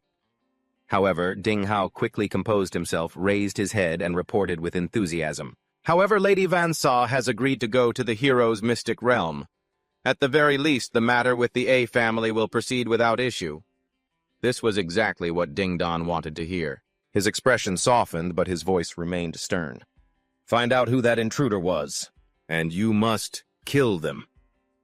A moment later, as if remembering something, Ding Don urgently prompted Ding Hao. Quickly go see if anything else was stolen. Elsewhere. Van Triet had successfully obtained the pass. He stared at the card in his hand for a long time. Even though he had it, there was still one problem troubling him. He had the pass, but he still needed someone who could get him into the hero's mystic realm. After careful consideration, Van Triet placed the card back on the table. He subconsciously glanced out the window. But there's no rush for that. This time at the Ding family's house, I managed to reach level 20. At the same time, Van Triet was taking stock of his inventory. It had increased significantly after the infiltration. Although the Chimera Bone Ring is basically broken, information appeared: Chimera Bone Ring, damage 94%. But I also managed to get more than 10 of the skill books he had hidden in his house. Then, from the pile of skill books, Van Triet pulled out a blue one. He thought to himself, Chanter is a support skill. The skill slot lit up again. Learned Battle Chant. K, cost 40 MP. Duration 60 seconds. Critical rate plus 8%.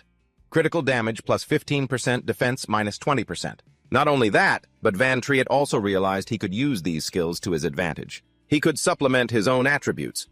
At the same time, a purple skill slot also lit up. Reversed Shield Chant. Cost 40 MP. Duration 60 seconds. D. Critical rate minus 12%. Critical damage taken minus 23%. Defense plus 30%. Thinking this, Van Triet chuckled softly. Satisfied, he flipped open the book in his hand. When the time comes, he could crush enemies of the same level just by relying on his own stats. Boosting combat power. At that moment, the notification bar appeared. Passive skill, permanent strength plus 3 upon defeating a dungeon boss. Unexpectedly, it also brought Van Triet another surprise. Corrupted Knight's Armor, level 30. Type Body Armor. Rarity Rare, Spirit minus 3. Physical Defense plus 900. Magic Defense plus 1,500. He calculated silently. Besides that, Lord had also dropped a piece of equipment that he could use later. At the same time, this trip to the Din family helped Van Triet achieve his initial goal. And most importantly, the Mirror World described the ultimate skill that could reverse everything. Skill level 2 meant that the Mirror World itself had reached level 2. At this, Van Triet's eyes turned serious. He remembered the statue from back then. The summoned undead creatures he had captured had significantly increased his combat power. But it's still not enough. Based on the style of equipment on the statue, the hero must have been at least an S-rank class branch of the warrior type. Knowing this, Van Triet silently resolved that he had to at least get a zero-cost undead contract and level up to over 50 to have a chance of killing him. Q-Tree beside him noticed his strange expression and asked, Van Triet, they won't be able to chase us, right? The question interrupted Van Triet's thoughts. He smirked, his voice filled with confidence. Don't worry, I lost them. And they didn't see our faces, so we're fine. But Q-Tree only seemed to half listen. He averted his gaze, his body still rigid with fear. Noticing the heavy atmosphere, Van Triet looked over. Still uneasy, huh? Well, it's tough for someone his age. He called out softly, Q-Tree. Then Van Triet unexpectedly asked a question. Are there any dungeons nearby where a powerful expert has died? Q-Tree was puzzled. A dungeon where an expert died? Yeah. Van Triet nodded in reply. He explained, That's right, I want to find a higher-level dungeon to level up. As for the expert, you'll find out when the time comes. It seemed Q-Tree knew something. He placed a hand on his chin, pondering. Speaking of a dungeon where an expert died, there actually is one. As he said that, Q-Tree's face scrunched up. He answered hesitantly, But that one is our school's dungeon. There's no way we can sneak in. Hearing this, Van Triet said nothing more. He rested his chin on his hand, thinking as he looked outside. A dungeon monopolized by the school, huh? In that case, I'll just have to use some special methods. An unknown amount of time passed. A voice filled with astonishment rang out. This is for me. Lu Qian stared stunned at the books Van Triet had given him. A purple rare quality skill book. And it's even for my wanderer class. This was his private residence. Seeing the gift, Lu Qian gave a slight cough. Looks like this Van Triet kid really has some powerful backing. Despite this, he put on a show. The school's dungeon can't just be opened for anyone anytime. And I can't just open a back door for you. Lu Qian maintained his posture while discreetly hiding the skill book. In the end, though, he offered him a way in. This dungeon is only open to graduating students right now. Generally, underclassmen aren't qualified to participate. In front of Lu Qian Van Triet, he was dressed simply yet stood out remarkably. However, if a student is exceptionally outstanding, they can also join the expedition with a teacher's recommendation. Lu Qian promised, "I will do my best to help you get that spot." Sure enough, with the right incentive, things moved quickly. In no time, Van Triet had arrived at the dungeon. He appeared calm, blending in with the crowd of students as he slowly walked past the voices, whispering amongst themselves. "This might be the last dungeon I ever get to enter. I have to grind as many monsters as I can." Nearby, there were also a few students offering praise. "If it weren't for the hero's gift, we wouldn't have this opportunity. Thank you, hero." It was only when he got close to the dungeon entrance that Van Triet realized something about this dungeon was off right then. Facing him, and Kyotri Lu Qian gestured sideways and announced, "This is the hero's dungeon gifted to our school by the hero himself. Legend has it the hero once fought in here. Perhaps there are still traces of him inside somewhere." Van Triet listened calmly. In contrast, Kyotri suddenly shrank back into a dark corner, a look of horror on his face. It turned out the history of this dungeon was the very beginning of the fall of the Q family. Kyotri thought in a panic. The hero's dungeon. Isn't this the dungeon where the hero bravely slayed the traitor Kyo-an? In this awkward situation, Kyotri watched Van Triet's back in confusion, wondering if he should say something. Just then, Lu Qian finished his introduction. He patted a passing student on the shoulder. "But the level of this dungeon is very low. Just remember to be mindful of your strength, everyone." "Xiao Ta, I'll take everyone." Hearing him say that, Xiao Ta gritted his teeth, his eyes showing his dissatisfaction. "Then how am I supposed to level up?" Liu Jian deliberately pushed Xiao Ta towards the secret realm. All right, stop complaining. The secret realm is open, hurry up and get in." But he had already noticed Yun Che. "An underclassman is here too, huh?" As he stepped onto the stairs, Xiao Ta rubbed his forehead, glancing back in disgust. So annoying.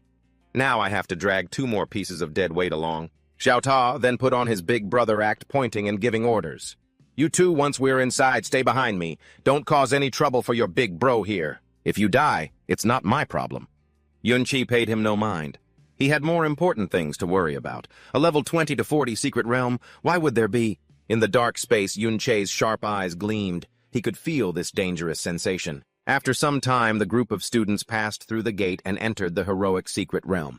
The students in the lead suddenly stared to the side, and Xiao Ta cried out in surprise. "What is that Yun Yin and Yun Sa are here too?" It turned out Yun Yin and Yun Sa had appeared in the secret realm at some point, which slightly surprised them. Another person added, "Aren't they just underclassmen?" Then he looked at Chao Ji and Yun Che with a disgusted expression. "Look at these 2 underclassmen. Aren't they here too?" Speaking of which, a contemptuous smile appeared on Xiao Ta's face. He rested his hands behind his head and continued, "If Yun Sa and her group could be transferred over here, that would be great. Leading girls gives me more motivation." A rosy thought suddenly popped into Xiao Ta's head. He closed his eyes in anticipation. Maybe he could even, from behind Xiao Ta. Guangshu bluntly threw cold water on him. "Stop dreaming. They're probably over level 30. We're the ones who asked them for help." He even kindly added, "Besides, don't even think about punching above your weight." Hearing this, Xiao Ta immediately pouted and waved his hand.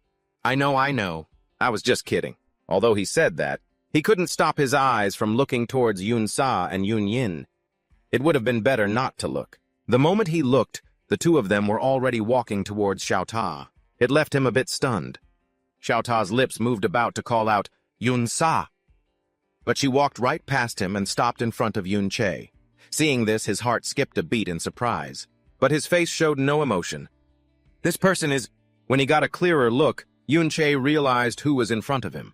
The guest from the Ding family's house. Her status isn't low. Why is she approaching me? At that thought, he immediately tensed up. Does she know the original owner of this body? Or is she here to stand up for Dingshu? Yun Sa didn't notice Yun Che's state of mind.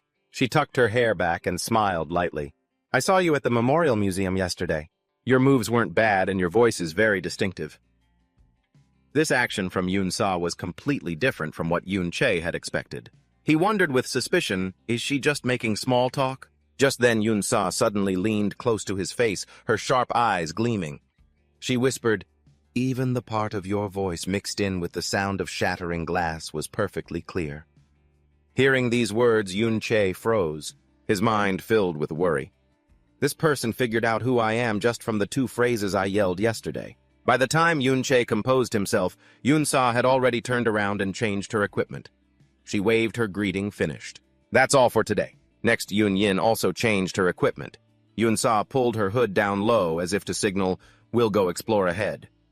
Behind them, Yun-che had regained his composure and was quietly analyzing the situation.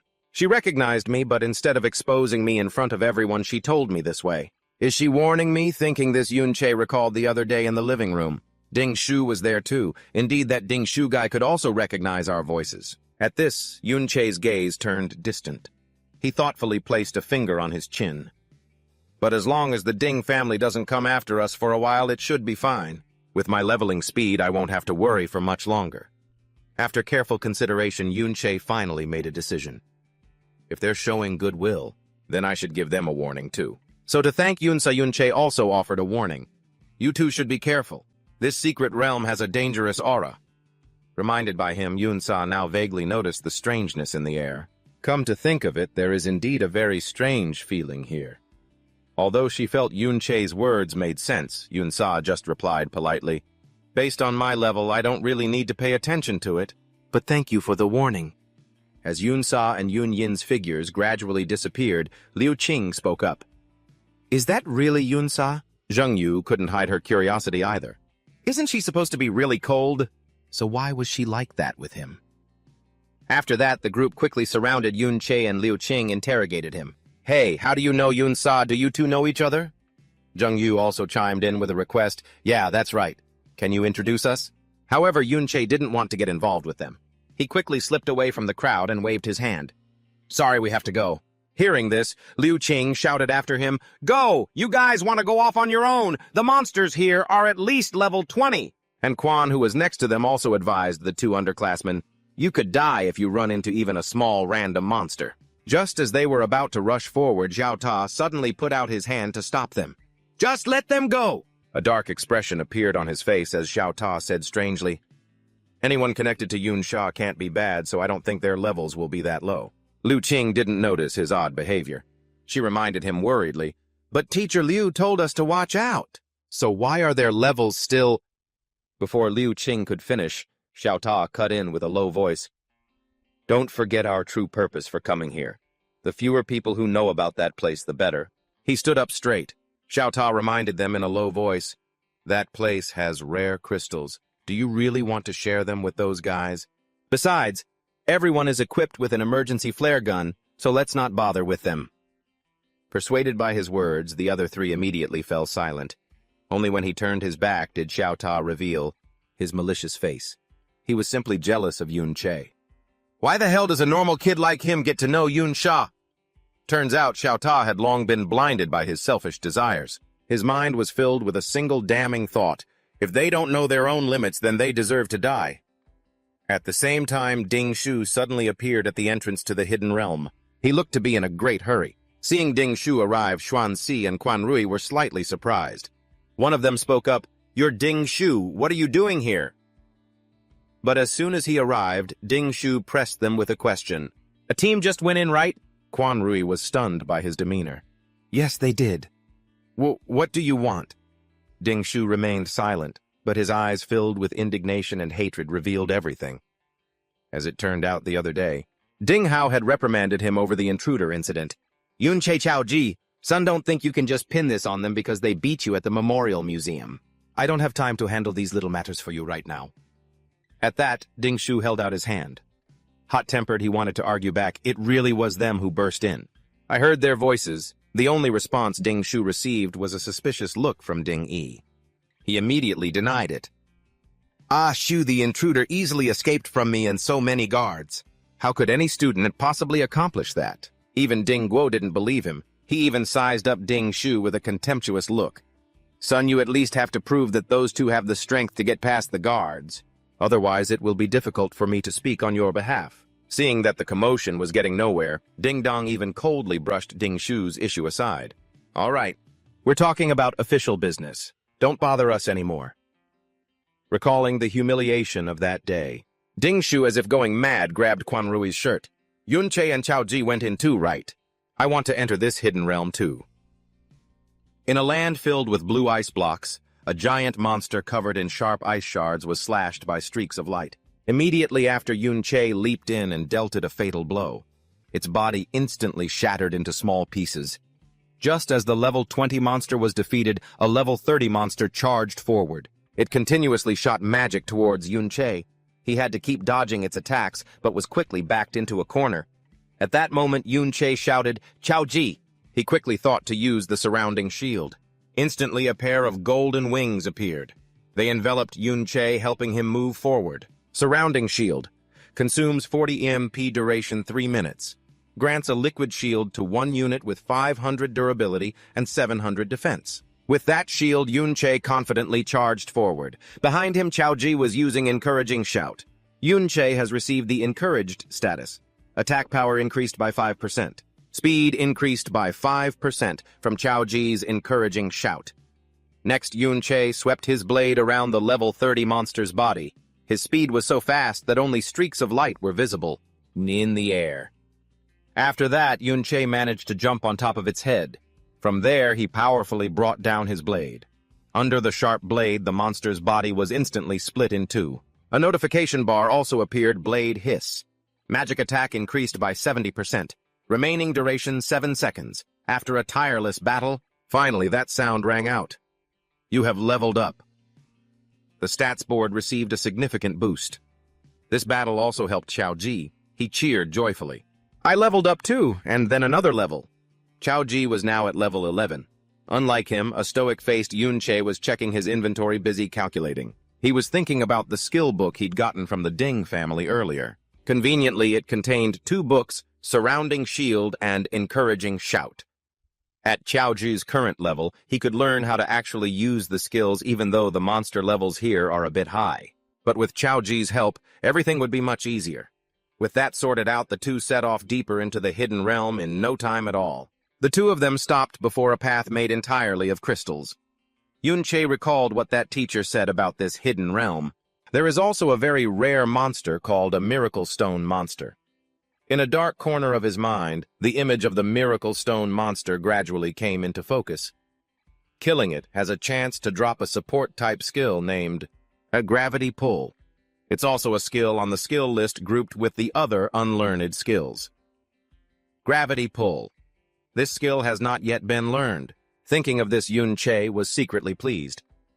It's a good thing I read the skills on the list from the mirror world. That's how I decided which ones to learn. However, the Miracle Stone monster wasn't the only thing on his mind. Yun Che seemed to be planning something else. It wasn't just the Miracle Stone monster, but also the undead. Turns out his quick mind had already accounted for the undead. Thinking this, Yun Che began to look around.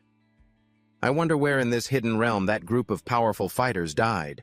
Their souls should be floating around near where they died. Hopefully I can find a really high-level one. Just then, a strange sight caught Yun Che's eye, causing him to stare wide-eyed in astonishment. Before him, a monster made of stones was moving. Could that thing be? It seems the two of them have reached the Valley of Crystal Pillars, the gathering place for those strange pillars. Seeing a monster on patrol, Van Triet and Q3 quickly hid behind a nearby rock outcrop. From the outcrop, Van Triet carefully scanned the area below. He suddenly grew suspicious. So many elite Wonderstone monsters were gathered here. Moreover, they've moved at least 1,000 meters, which is far beyond the normal operating range of monsters. Could they be the rogue species? The image of a monster species commonly called rogues appeared in Van Triet's mind. They are rare monsters from secret realms that do not stay in one fixed location. Instead, they wander everywhere. These ferocious rogues often seek and eliminate powerful individuals who enter the secret realm. Their strength is much greater than that of normal monsters. At some point, the blade in Van Triet's hand began to glow with a purple light. Gripping the hilt, he used his agility to quickly leap down. In the past, when humans were not yet strong, encountering the rogue species meant getting beaten black and blue. Continuing his train of thought, Van Triet recalled hearing about this species' history, because they even wander outside of the secret realms. At their most aggressive, the rogue species would even capture and kill innocent people living nearby. This led to countless tragic disasters near the secret realms. They are also quite lucrative prey for those with real strength, but that comes with corresponding danger. After defeating them, one receives experience and item drops that far surpass those from normal monsters. As he thought of this, Van Triet's figure appeared once more above the group of elite Wonderstone monsters. With the blade in his hand, he decisively struck, slashing through each monster. In his heart, Van Triet made a resolution regarding this incredibly powerful type of monster. I can only give it a shot. However, the elite Wonderstone monster was healing itself. Van Triet was quite surprised by this. So it has a continuous healing skill, huh? Right after that, 2 elite Wonderstone monsters gathered and fired magical energy toward Van Triet. Facing this move, the experienced Van Triet used the same type of shield as before to get through. Unfortunately, there were too many monsters this time. Even the shield couldn't block everything. A beam of magical energy shot straight into Van Triet's back. The attacks from this mob were both fast and numerous. After the shield was destroyed, more beams of magical energy struck Van Triet's body directly. In this situation, even with his speed, he couldn't dodge everything. Worse, his health bar was rapidly depleting. Van Triet worried that his health points and defense were too low. If it weren't for the shield Q-Tree had placed around him, he would have been seriously injured by now. After that, a series of blue lights appeared around Van Triet, summoning undead spirits. Even though they had been enhanced to level 23, they were pierced through in an instant. This isn't working. Even the undead spirits can't hold them off. Realizing the situation was dire, Van Triet had no choice but to turn and flee. Luckily, their movement speed was still quite slow. Although the monsters couldn't catch up for the time being, his situation was still very precarious, given his health points and defense. They couldn't be increased in a short amount of time. In a flash, Van Triet returned to Q-Tree's side. If he wanted to defeat these monsters, it seemed he could only rely on the defense boost Q-Tree would get after leveling up. Thinking this, he urged him, "First come with me to grind some other normal monsters to level up." And so the two of them went to a low-level monster area. Van Triet stood behind and observed Q-Tree fighting monsters to grind levels. From that vantage point, I saw plenty of monster locations. They're perfect for taking him to level up. Van Triet's clever mind had already figured it out. In team battles, a protective shield is the indispensable first line of defense. After a powerful impact, the durability of Q-Tree's simple shield only dropped to 94%. Seeing this, Van Triet became even more convinced of the importance of shields. And other classes can hide behind the protective shield to better protect themselves. Q-Tree was a perfect fit for this role, which is why Van Triet helped him from the very beginning. From then on, all of Q-Tree's attribute points were focused on defense. Add to that the protective helmet I conveniently got from the Din family's guards. With such careful preparation, Q-Tree, though only at level 11, could easily fight one-on-one with a level 20 monster. He now had, at the very least, the core defensive capabilities of a shield-bearer. He could now block attacks from monsters up to level 20. Noticing that Q-Tree was still a bit clumsy when fighting, Van Triet guided him loudly, "Lower your whole body, stand firm." Q-Tree immediately followed Van Triet's instructions, pointing his shield and attacking his target. The two sides collided with a shower of sparks, but this was a good sign. Q-Tree looked happily at the status bar of his simple shield. Durability 90%. It had dropped a little more than before. Just as he was celebrating, a monster suddenly attacked from behind. Van Triet quickly shouted, "Watch out! Attack from behind!" Q-Tree was knocked to the ground.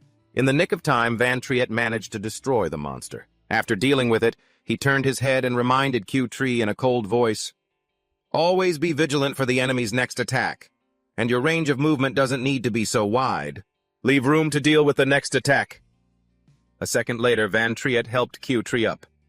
Facing Q-Tree's focused gaze, he continued his lesson, "Although you must always maintain vigilance, your body must remain relaxed. You only need to tense up at the moment of defense." Seeing that Q-Tree had regained his composure, Van Triet pushed him forward. "Continue." This time he wasn't just observing. Van Triet held the blade in his hand and got into a ready stance. "I've got your back. As a shield bearer, you must always pay attention to the movements of your teammates behind you."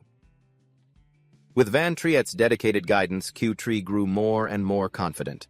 He quickly followed that plan. Xiaozhi used his shield to block the debris flying towards them. Behind him, Van Triet was still instructing, "Remember this. When the power difference isn't too great, skill is the most important thing that affects victory or defeat." After who knows how long the ground was littered with monster corpses, Van Triet finally stopped. "I've leveled up," he thought. Van Triet's gaze fell on Chao Ji, who was reading the information panel.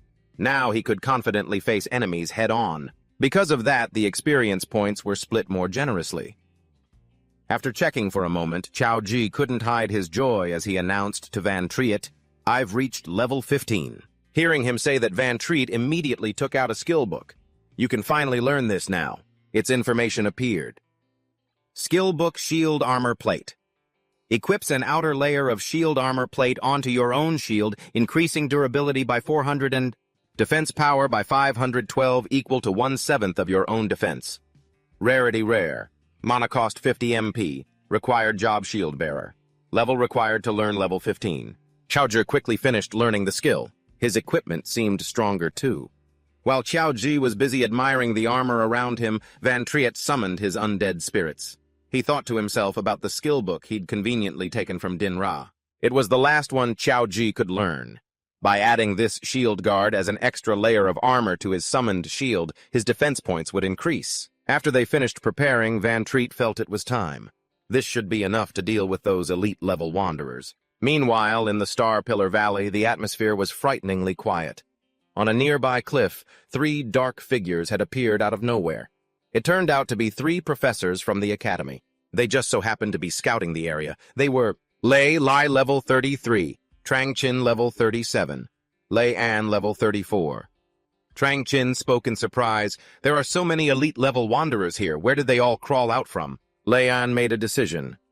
"This is too dangerous for the students. We need to deal with this immediately." Despite saying that, Lei An was still a bit hesitant. "But we can handle normal level 30 monsters. But dealing with these elite wanderers is another story." Just then, a signal flare in the sky caught their attention. It was a distress signal from the students. Seeing it, Trang Chin immediately stood up. He looked anxiously at the sky. "It was launched from over there. Let's go save the students over there first." Lei An hesitated. "But these wanderers over here are also very dangerous if any students unknowingly run into them." In this difficult situation, Lei Lai, who was beside them, made a suggestion. "That's right. To be safe, I should probably stay here." At this, Trang Chin no longer had anything to worry about. He stressed, "In that case, Lai, you stay here. If anything happens..." Before he could finish, Van Triet's voice suddenly cut in. "How about you let us watch over things here? The distress signal over there must mean they've also run into a wanderer. If only 2 of you teachers go to help, it'll be too much for you." Trang Chin wanted to say something else. "You kids..." But Van Triet quickly reassured him, "The speed of these wanderers isn't fast, and besides, they haven't noticed us." He continued to persuade them. "If we just watch from a distance, nothing will happen. You can all go without worry." Hearing that the 3 professors had no choice but to trust the 2 of them and turn to leave, Trang Chin hurriedly led Lei Li and Lei An away. Before leaving, he didn't forget to give a warning. "But those monsters are extremely, extremely dangerous. You absolutely must not act on your own, okay?"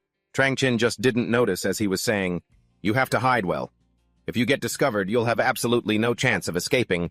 Just how dangerous Van Triet's expression had become. It's they who won't be able to escape.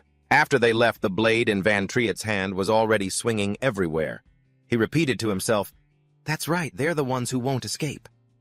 Just as Van Triet was busy dealing with the monster in front of him, another monster behind tried to launch a sneak magic attack. Luckily, he was already prepared. A shield made of undead spirits rushed forward. The shield surrounded the shield guard, and so under the protection of the undead spirits, Van Triet faced almost no obstacles. The magic blasts from the elite-level Duothak monsters were quite strong. Just a small bit was enough to shatter the undead spirits. At that moment, Van Triet had successfully closed the distance in just an instant. The blade in his hand slashed into its body. However, its health bar still had a little left. Van Triet charged forward again. Still a little bit left. Before the blade. That sharp blade, the monster was split in 2, its body nearly disintegrated. From inside its body, a purple glowing object suddenly fell in front of Van Triet. After finishing off of this monster, Van Triet continued to rush forward, thinking to himself, I've successfully dealt with one wanderer. I've almost gotten used to this job class now. He dashed past the undead spirits toward where they were being knocked back. But compared to his past life, he was still far from his peak. The decisive slashes from Van Triet's blade spared no monster. He calculated in his head. Even though he could now coordinate with his reversal skill to significantly increase his attack power, and with the experience from the previous monsters killing them, was now too easy for Van Triet. However, he still seemed dissatisfied. But as a support class, my base damage is still too low. If only I could increase my attack power a little more, that would be great. Just as Van Triet was about to get up, the level up notification appeared. This is quite an unexpected reward, Van Triet thought. Leveled up again, as expected from high-level rare monsters. This elite monster gives a lot of experience. The notification bar reminded him again, please pick up the dropped items. Following the prompt, Van Triet walked over to the monster's corpse. He casually picked it up. Item retrieved. Unexpectedly, this item surprised Van Triet. He stared at the new weapon in his hand. It had high attack power, and its stats appeared at the same time. Crystal Longsword, attack power plus 552. A look of satisfaction crossed his face. Van Triet thought happily, isn't this perfect for making up for my low base attack power? A moment later, Van Triet had gotten used to this weapon. He gave the blade a light swing to test its power. This next fight will be a lot easier, he thought. Even though he got a good item, he still didn't find what he was looking for. Van Triet thought with disappointment, it's a shame the gravity pull skill book I wanted didn't drop. The drop rate seems to be low. As he was lost in thought, wondering if he could get a bit luckier and find a few more rogue types, a flare in the sky caught Van Triet's attention. It looked familiar. Van Triet immediately remembered the professor's team he had just met. Isn't that the same spot where the distress signal was fired earlier? Moreover, this one was a special grade distress signal, the kind only the teaching staff is equipped with. At the same time, elsewhere, a tense-looking Trang Chin was wondering what was happening. Turns out the situation over here wasn't good at all. The rescuing professors and the students had to retreat and take shelter in a cave. Why are so many rogue types gathered here? Not only that, but another group was surrounded in the open. Luckily, they still had a barrier up, or they would have been overrun by the monsters long ago. On a high cliff nearby, Vansa was gathered with a group of people. She wondered, why are so many monsters gathered here? What on earth happened? Hangyat approached from behind. Even I haven't figured it out yet. It's still unclear. We just followed the signal here to provide backup. As he said this, Hangyat urgently pointed toward the cave. The signal came from the cave. They must be trapped inside. Down below, our soldiers with shields are advancing slowly, but they're facing a lot of difficulty. We're organizing a rescue effort. But there are just too many monsters. Even if all of us teachers charged in, it wouldn't be enough. Van Triet stood silently behind the reinforcement group. Around him, everyone was on the verge of exhaustion. It would be great if you students could help out as well. Hearing Hangyat's words, Vansa didn't refuse. She smiled and replied, of course it's the right thing to do. As soon as she finished speaking, the magic weapon in her hand began to glow brighter and brighter before she threw it high into the air. Instantly, a brilliant magic circle appeared at Vansa's feet. Aura of Insight. As the secret art activated, everyone's body was enveloped in a golden magical layer. Their combat power was boosted. Spirit power +2. Attack power +20%. A man looked at his hands and exclaimed, the buff from this skill is incredible. Someone else praised it has to be at least epic tier. Vansa's job wasn't over. She leaped high, aiming her palm at a giant monster. Gravity Crush. Seeing Vansa join the fray, Van Am didn't stand still either. She swung her blade horizontally. Shadow Sting. And with that, another monster was defeated. Seeing their perfect teamwork, the crowd couldn't hide their admiration. A female student spoke up. They're so strong. The person next to her added, this time we can definitely save the people trapped inside. Another person was still stunned.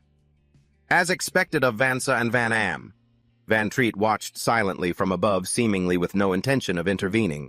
It's not just their equipment. Even their skills are top tier. It seems that even if I weren't here, this place would be fine. For now, Van Triet was only worried about the people inside the cave. I wonder what the situation is like in there. What on earth could have lured so many rogue types to gather here?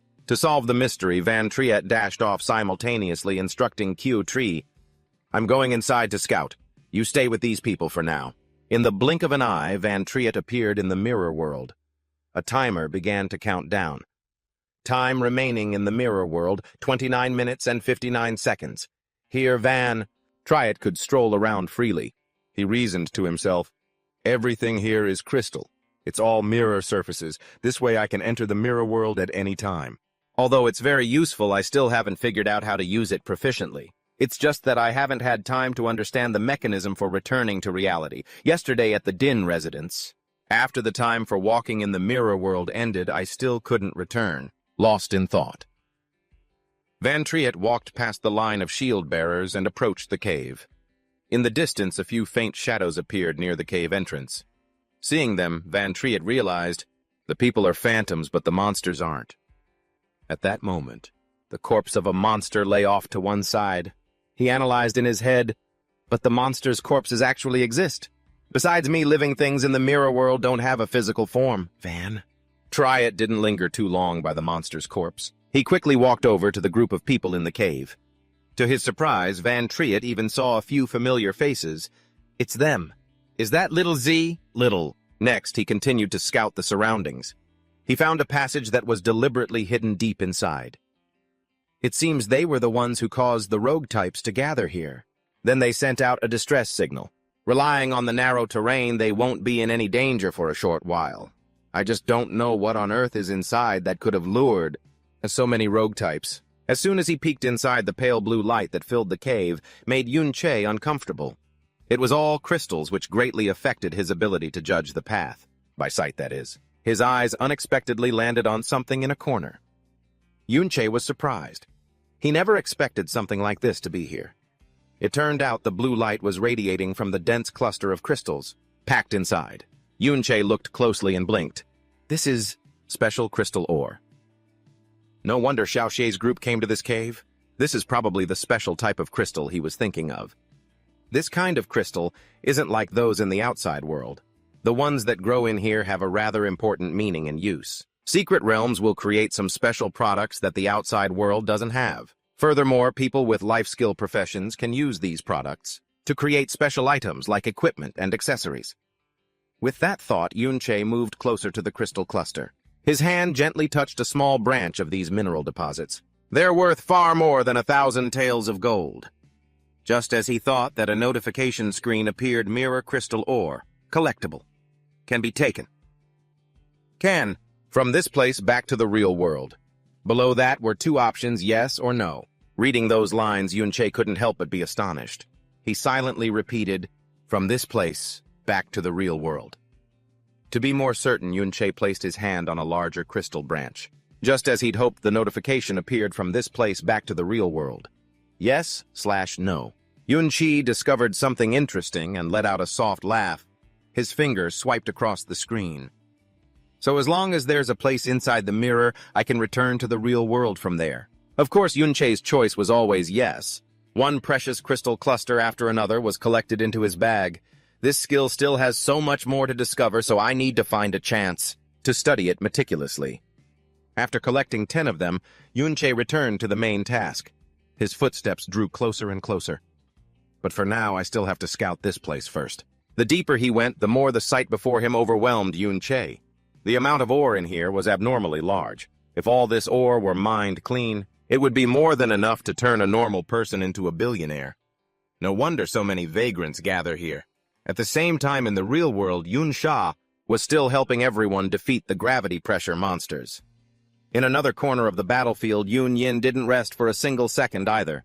Then in the sky, above them, a giant magic circle suddenly appeared. Stardust art. Someone stared in a daze. Could it be that all their skills are epic level? Spells. Why is the power of every single one so immense? The person behind replied, "They're much stronger than even our teachers." Who knows how much time had passed, but suddenly 2 red slash marks appeared on the monster's back. After that slash, it immediately collapsed in front of the main group. Seeing this, they all cheered joyfully. "We're finally saved," said Xiaoxie. He had just regained his composure. "I thought I was going to die here." Facing them, Yun Yin's expression remained tense. She warned, "Don't relax just yet. We still have to fight our way out. Everyone has used up a lot of energy." Beside Yun Yin, Yun Sha gently adjusted her hat and comforted her. "But it'll be easier than before." Just as she finished speaking, Yun Sha's gaze wavered at the sight of something. Even the joyful expressions of Liu Qing and Xiao Xie vanished.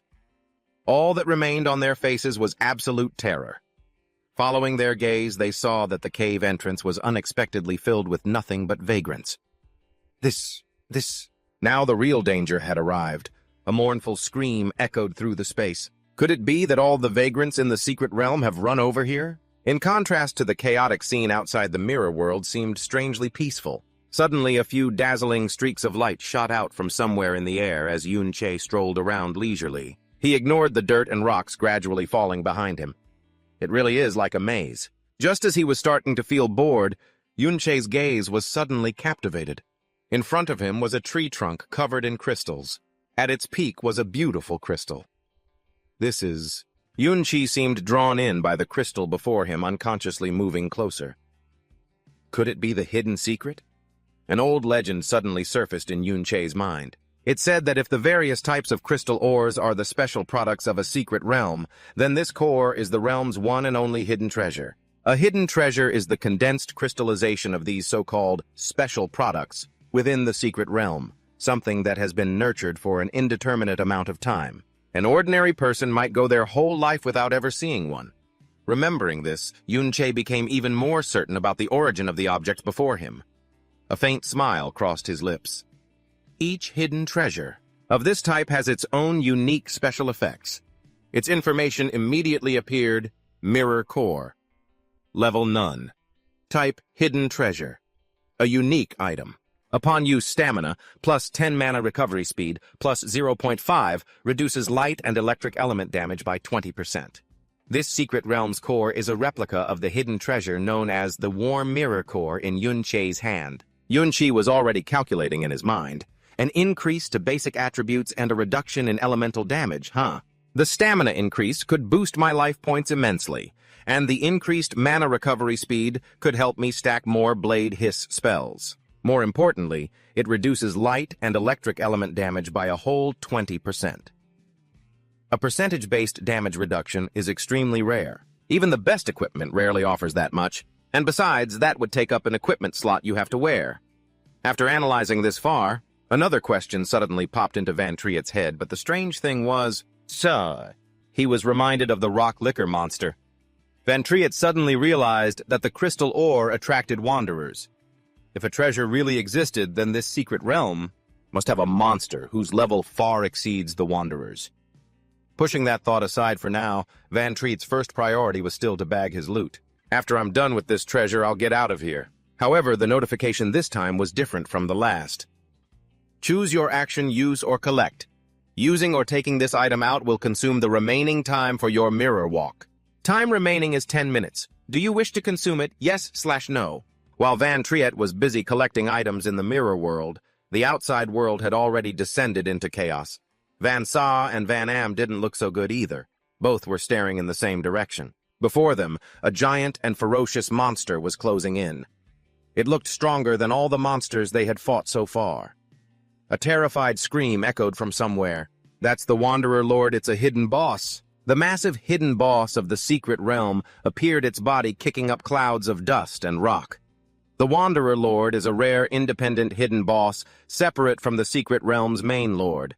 Its power. With just a slight movement, a large amount of rock and dirt rained down around the group's protective barrier.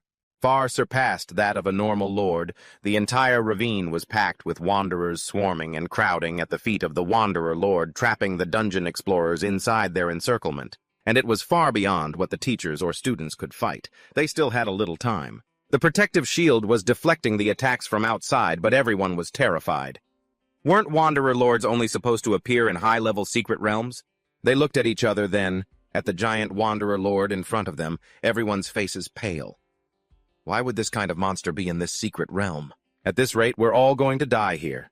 Seeing everyone fall into a panic, Van Sa took a deep breath, slowly steadying her breathing. She stood up on the highest point among the crowd and yelled at the top of her lungs to get everyone's attention. Everyone calm down. The most important thing now is to work together to get out. She quickly drew up an escape plan for everyone trapped here. Van Saw pointed towards the canyon. From that canyon over there, we can escape this valley. Her eyes were fixed in that direction, her expression filled with determination and confidence. As long as we get out of this valley, we can escape easily. Van Saw raised everyone's spirits and became the vanguard aiming straight for the canyon. Astral secret art. Therefore, I won't hold anything back now. Anything. Full power breakthrough towards it. Trang Chin continued her words. Mobilizing the magic in his hands, his eyes glowing, he stepped forward to set an example. That's right. We have to at least get the students out. His armor fully equipped, he raised his shield using his own body as the vanguard to forge a path. Starting with me, we'll attack in rotation. Everyone quickly deployed according to Trang Chin and Van Saw's instructions. They charged forward simultaneously to attack the Lord. Shielding magic was cast. The men in iron armor held their shields, forming a more solid barrier, while other mages reinforced it. The group moved bit by bit through the monster encirclement. The shield layer took hits from them, but they also received counterattacks from the group inside. After a while of struggling, the group managed to inch closer to the valley crevice. Hold on, we're not far now. But just as the group was a short distance from their goal, the Lord suddenly attacked them. Battle roar rally. At its call, the Wanderer horde began to gather. They stood in different positions, preparing for action. The Wanderer monsters quickly repositioned themselves. From the cliffs above and the valley floor below, they all moved towards the Lord. Their numbers grew larger and larger. They almost completely blocked the only exit in front of the group. Damn it, where did all these monsters come from? The Lord stood motionless, but one of its eyes flashed with a blinding purple light. Crystal aura. A magic circle appeared in the air. Countless red lights rained down on the smaller Wanderer monsters. They were instantly buffed with power. Health points plus 20% attack power, plus 20% defense power, plus 20%. The small monsters, having received a power boost from the Lord, immediately broke through the defensive shield and attacked the people inside. How did their attack power suddenly increase so much? Their numerous ranged attacks consequently pierced through to the mages in the back. The damage is too high.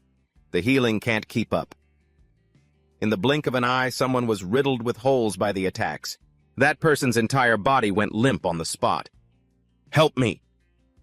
A student seeing the scene before him screamed in panic as the fear of death crept into his mind. The teacher is dead. Van Saw tried to control the situation. She quickly reorganized the defensive line and the rear. Shield bearers moved to the front. Priests prioritize healing the shield bearers. But deep down, Van Saw knew the current situation very well. They couldn't hold out for much longer. Everyone had already expended too much energy. Right now, they were just forcing themselves to hold on. What's more, the Wanderer Lord hadn't even truly attacked yet. Behind her, a hooded figure gripped a dagger tightly in his hand, his teeth clenched as he looked at the situation. This is bad. At this rate, we'll never be able to break through the encirclement. He quickly went into stealth and ran through the crowd, rushing straight to the front. He squeezed one eye shut while the other opened wide, staring intently at the path ahead. Looks like I'll have to escape on my own. He quickly ran out of the group's protective circle, weaving through the forest of monsters, trying to find an escape route for himself. Trang Chin saw someone deserting and quickly shouted to stop him. The rest of you follow the Wanderer. Don't follow him, teacher. The stealth won't last long enough for us to escape. Just as he finished his last word, the figure of the Wanderer flickered into view right behind the horde of monsters. A bright light also suddenly erupted behind Trang Chin, making him jump. He whipped his head around and, along with the others, looked up at the Overlord. The massive Overlord was gathering mana. This is... Watch out! He only had time to shout as a warning, but the attack launched faster than any of them could have imagined. In the blink of an eye, it struck the fleeing person's position. Trang Chin froze in horror, his trembling voice unable to hide his despair. The Overlord! It blew him up, turned him into dust! The already narrow canyon in front of them collapsed from its attack. The curly-haired man behind Trang Chin trembled as he pointed towards the canyon ahead. Not only that, it also caused the canyon to collapse. The more he looked, the more terrified he became, his face quickly turning ashen. This level of attack power is just insane. We're not going to make it out. After launching one attack, the Overlord began to gather power once more. Hwaian turned his head, his face covered in the sweat of panic and despair. Look at what it's doing. We're done for. This time, it's coming for us. Van Saw and Van Am broke through the barrier, charging straight towards the giant overlord in front of them. We can't block it. The two of them quickly created a shield a short distance from the group. Giant's Shield, Rock Mountain Shield. These were the functions of the two defensive spells. This appeared on the system screen. Both were high-level defensive spells. Giant's Shield, Rock Mountain Shield, level 70. Type Shield, Quality Epic, Defense plus 3000. Core Resistance plus 81. The shield is made from a stone turtle's shell and will automatically adjust to the wearer's body shape after being equipped. The Overlord's attack slammed directly into the two shields. The massive, sturdy shields in front of them boomed with a shockwave that echoed through the vast space. The group, those who were still strong enough, quickly moved behind Van Saw and Van Am's shield. Shoulder to shoulder, they pressed their hands against the shield, struggling to hold it steady against that incredibly powerful attack. Anyone with high strength, get over here and help. If it falls, we're finished. Vansa was beside herself with worry, her entire face drenched in sweat under the blinding purple light created by the Overlord. This shield is a level 70 item, so its durability is pretty much guaranteed. She looked at the people straining to support the shield and grew even more anxious. But also, because it's such a high level, no one has a high enough level to equip it. It's also hard to move, so it can only delay things for a moment. A few students stood watching the scene. They couldn't help but tremble at the terrifying sight before them. Why? Is there a monster like this in the school's secret realm? As Trang Chin struggled to hold the line, he glanced at the students in the back who were arguing and blaming each other. It's all your fault if it weren't for you. He glanced to the side. The thought still echoed in his mind. Was every effort I made to save them before all for nothing? At that moment, he suddenly remembered Van Triet and Kiu Tri, who had been left behind.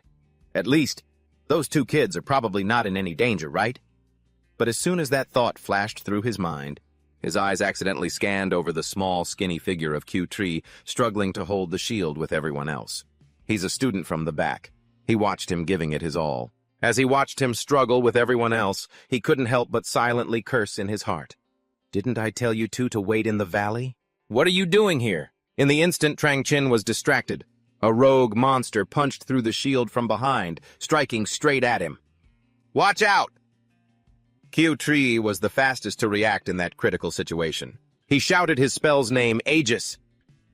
A golden shield enveloped Trang Chin's body, but it quickly shattered under the destructive force of the rogue monster's attack. His system displayed the damage stats. Trang Chin's left shoulder was hit, and the armor there cracked, causing blood to flow non-stop. He gritted his teeth, enduring the pain and looking at it. Whatever. The perimeter defense was breached a while ago. The monster continued to raise its fist, gathering mana into its next attack. Now there was no one left who could block these Wanderer-class monsters. But in the very moment he was about to give up, Kiu Tri charged in from the side with his shield. He slammed his small shield straight into the monster's arm, knocking its punch off course. A laser-like beam then shot out of its mouth, and Kiu Tri used his shield again to deflect its trajectory. Trang Chin clutched his wound, watching him fight so tenaciously. This kid. So he had this kind of strength. However, all the remaining shields had already been destroyed by the smaller rogue monsters. But now all the protector's shields are broken.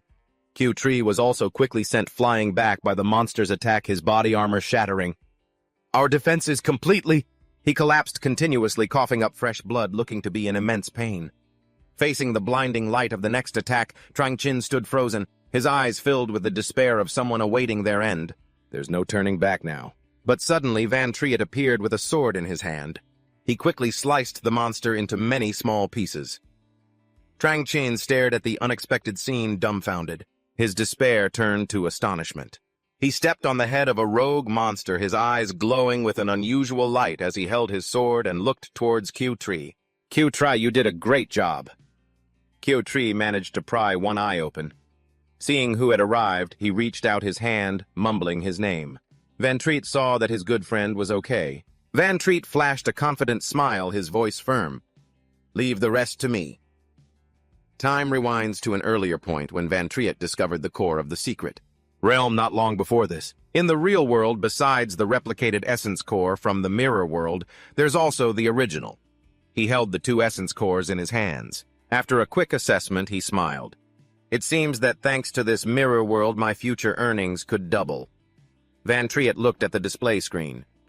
He reviewed his equipment storage, but the crystals and ores weren't easy to take out. He reread the information the system provided about the world. Mirror. You are about to exit the mirror world. To extract 75 crystal ores requires 750 minutes of travel time in the mirror world. Remaining time is insufficient. Please select the items you wish to bring out. Remaining time will be consumed 10 minutes. He then looked at the sparkling essence core in his hand. It's identical to this one. Bringing out 1 unit of crystal requires consuming 10 minutes of travel time in the mirror world. Please select your action take/use. After a moment of hesitation and consideration, Van Triet made his decision and touched the text on the screen. For now, I'll have to just bring out the most valuable replicated essence core. As soon as he confirmed his choice, the information on the system screen changed instantly. The essence core before him was carefully stored inside Van Triet's mirror world inventory. At the same time, a tremor caused rocks to rumble and fall from above. Surprised, Van Triet stared into the empty space. His mind raced. This kind of tremor, he didn't hesitate for a single second. He turned and ran quickly toward the exit. Is something happening? He touched a nearby mirror, glancing at it from the corner of his eye, thinking, I have to see if I can still enter the mirror world. Van Triet's movements were swift and decisive. The surrounding space instantly transformed into the mirror world. Mirror travel time remaining, 12 minutes and 54 seconds. As the countdown timer ticked, Van Triet realized something. It turns out that before the remaining mirror travel time is completely used up, I can still enter and exit freely. As he dashed forward like a streak of light, he gathered a new piece of useful information. Only after all the time is consumed does it enter a cooldown period. Inside his mirror world, he accelerated freely, weaving through every corner of the jagged rock fields. The time quickly ran out. Van Triet was back in the real world. You have left the mirror world. In front of him were countless rogue monsters packed layer upon layer, surrounding him completely. The number of monsters has increased again. Even if they were attracted by the crystal ore, there shouldn't be this many. Just as he was wondering about the number of these rogues, he turned his head and found the answer. A rogue lord. It seemed to be the source of the initial sense of danger. He didn't have much time to waste thinking about them any longer. Van Triet took off again, running like the wind to find Q-Tree's group. Q-Tree and the others are in danger. He ran in a straight line. Just then, a rogue monster blocked his path to his friends. If I can freely enter and exit the mirror world. The thought flashed through his mind, and Van Triet quickly shifted into the mirror world, his mirror world. He immediately reappeared behind the monster. Appearing and disappearing, he continued to move at high speed. This way I can easily dodge the monster's attacks. You have left the mirror world. Van Triet's eyes lit up. As he rushed to help, he calculated in his head. I'm level 24 now. He used the rogue monsters as stepping stones, jumping on each one to weave through the gaps between them. Total magic points are 140. Magic recovery rate is 2.6 per second. Essence core adds 0.5 times 2. Therefore, my attack power can increase up to 330%. Van Triet narrowed his eyes cautiously, reassessing his total damage output. Magic Blade's attack power increases by 180%. Time remaining 8 seconds. Although it was urgent, the Rogue Lord was even stronger than the Secret Realm Lord. He once again shifted into the mirror world. Q-Try's group appeared right in front of him. I need to be at least level 30. The mirror world is still lacking quite a bit. Through the mirror, Van Triet found his and Trang Chin's exact location. Once he confirmed their positions, he hurriedly left the mirror world, and that's when the slash that cut the rogue by monster like a piece of cake appeared just in time to save Q-Tree's life. You have left the mirror world. He held his sword imposingly and offered some encouragement. Q-Try, you did well. Q-Try, sitting on the ground with his armor splattered with fresh blood, reached out to him. Van Triet, leave the rest to me. Van Triet stomped hard on the ground, shattering the earth beneath his feet into small pieces. Mirror world. He moved between the mirror world and the real world at a dizzying speed. In an instant, Van Triet circled around to the front of the monsters, slashing decisively into their bodies. You have left the mirror world. If you have any support skills, buff me. He entered a combat stance, charging alone into the dense crowd of rogue monsters with a completely calm expression. "Let me handle these rogues." Vansa, receiving his message, acted immediately. She chanted a spell, forming a bright star that shot straight toward Van Triet. Sentient magic.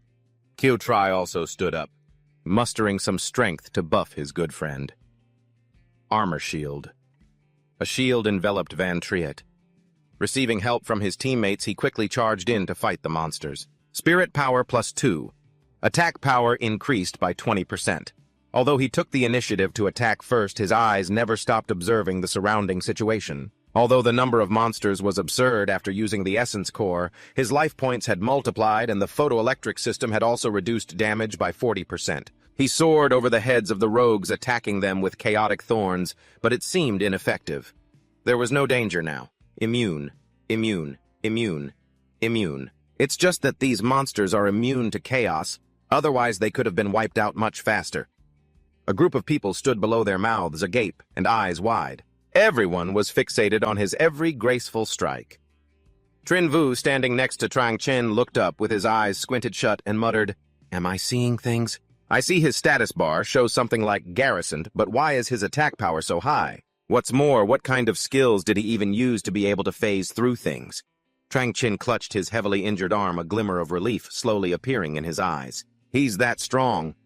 And to think I was worried about you before." On this side, Van Triet was still charging ahead alone, hacking and slashing through the towering rogue monsters. He paused for a moment, looking across his battlefield. Leveled up by 1. With so many monsters gathered here, I'll be leveling up in no time. Vansa, like everyone else, stood there silently watching him appear and disappear among the swarm of monsters. Her eyes showed her astonishment. Her mind was a complete mess of thoughts. I originally thought this guy was just a gutsy thief. I never expected his strength to be so far beyond my imagination. Van Am also fell silent, watching his every move. She just watched intently without saying a single word. All by himself, he went back and forth between the real world and the mirror world, tirelessly cutting through the rogue horde. Mirror world. You have left the mirror world. Mirror world. You have left the mirror world. Mirror world. You have left the mirror world. Mirror world. You have left the mirror world. Level up announcements. Flashed continuously before Van Triet's eyes. His health bar hadn't gone down at all. Level increased by 1. Level increased by 1. Level increased by 1. The group of students below was in utter shock. Someone standing behind Trang Chen, his jaw about to hit the floor, pointed at him. "Is this guy reinforcements from the outside? He's so strong." Trang Chen stood still, letting the person beside him treat his wound. He looked up and said, "I've met him before." His next words sent the students around him, reeling in shock. "I think he's a student." What? What a student? No freaking way. Just as everyone was still stunned by Van Triet's ability, the rogue leader began to gather its magic. Trang Chen's group turned to look at it, every one of them trembling with fear. "This is bad. It's about to attack again." The beam of its power shot toward Van Triet's position, but he used the mirror world to evade it with ease. Van Triet teleported to another position. He looked up toward the leader and thought to himself, "Even now I still can't take an attack like that. It's not just continuously blasting the ground with that laser-like move. Its enormous feet and massive body have started to move.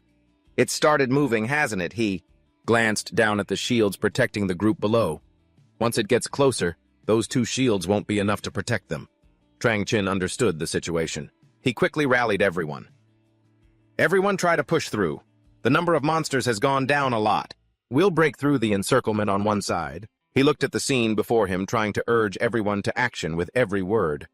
"If we wait for the rogue leader to get closer, it'll be too late, no matter how strong that one guy is. There's no way he can fight this rogue leader." Someone pointed to the 2 shields in front, their face filled with worry. "But these 2 shields are really hard to move. If we break out, we'll have to take the leader's attack head on. That rogue leader!" Everyone fell into a deadlock again, too afraid to find a better way. "That's right. The moment we move, it can easily make us its target. These 2 shields are both huge and heavy. The only way we can bring them with us is by storing them in our inventory." Just as everyone was still hesitating about how to move the 2 shields, Van Triet's voice cut through their argument. Leave it to me. In a flash, Van Triet appeared near them. He took a step forward, stomping hard on the rock beneath his foot. I'll attack it and draw its hatred. And then all of you will use that opportunity to escape. Trang Chin couldn't believe his concise plan. He looked at Van Triet worriedly. We escape. And what about you? Van Triet gauged the monster's strength before him remaining silent, not rushing to answer. If this rogue leader isn't dealt with, it will gather all the monsters in this hidden realm and release them to wander the outside world. The chaotic scenes of his past life flooded back into Van Triet's mind. Most of the great disasters in the past were caused by the rogue leader. With that, he rested his sword on his shoulder, turning to look at him with a resolute gaze and a firm voice. I'll stay behind, then I'll kill it. Blade of Rapture. Attack power increased by 350%. Time remaining 75. Mirror Walk. Time remaining 5 minutes and 41 seconds. Mirror Walk. Time remaining 5 minutes and 41 seconds. Trang Chin led the group, and they ran as fast as they could through the opening Van Triet had created for them. Hurry, hurry, break out! No matter how strong that guy is, when faced with so many monsters and the rogue leader, he's bound to get exhausted eventually, he shouted as he ran. He urged everyone to do their best to survive. We have to escape quickly so that he has a chance to get away. Someone running right behind Trang Chin glanced back in Van Triet's direction, his face covered in sweat, and asked the question on his mind. Didn't he say he was going to kill the leader? He only said that so we would leave without worrying. I mean, that thing is a rogue leader. Following the crowd that was desperately trying to escape Kyo-Tree, also shut his eyes tightly to speed up. He turned his head to look back at Van Triet, his eyes filled with a bit of guilt and self-blame. I'm still so useless. In times like these, all I can do is run away. Van Triet, you have to be okay. Meanwhile, Van Triet alone was still frantically slashing through one vagrant monster after another. He appeared and disappeared tirelessly, taking down opponents. Level up. The vagrant lord wasn't just standing there to die either. It continuously attacked, firing blinding beams of light that swept across the spot where he had just appeared from the mirror walk. But using the mirror world, he dodged its attack and took the opportunity to get close to the lord's leg. You have left the mirror world. Van Triet decisively swung his sword down. The lord's leg crumbled like rubble, but the wound he had painstakingly created was quickly healed. This is bad. Its defense is way too high. I only inflicted a tiny bit of damage, but its regeneration skill can heal it in an instant. Standing before the colossal lord, he watched it intently and came to a conclusion. As I thought. I still have to go for that spot. He looked at the sparkling crystal on its head and thought, the crystal core on top of its head is its nucleus, and that's also its weak point. The moment he was figuring out how to deal with the lord, it immediately counterattacked with a massive strike. Van Triet leaped to the side to dodge it. My attack power just isn't high enough. He swung his arm, slashing a line to block its path right at that moment. A series of notifications about the duration of his teammates' buffs appeared. As Van Triet processed this information, he had to quickly adjust his plan. The buffs those guys gave me are starting to wear off, and my mana points are too low to maintain the arcane blade for much longer. He dashed past the vagrant lord, landing a few more slashes to buy some time. I need to level up first. Just then, a mysterious purple light suddenly illuminated a corner of the cave. The light quickly caught Van Triet's attention. He glanced over at the spot. What is this? He paused for just a moment, and the lord's giant foot was already preparing to stomp down on his head. Van Triet took a step back, and in a flash he vanished from the real world. The mirror world. So you planned ahead, figuring out where I'd appear, huh?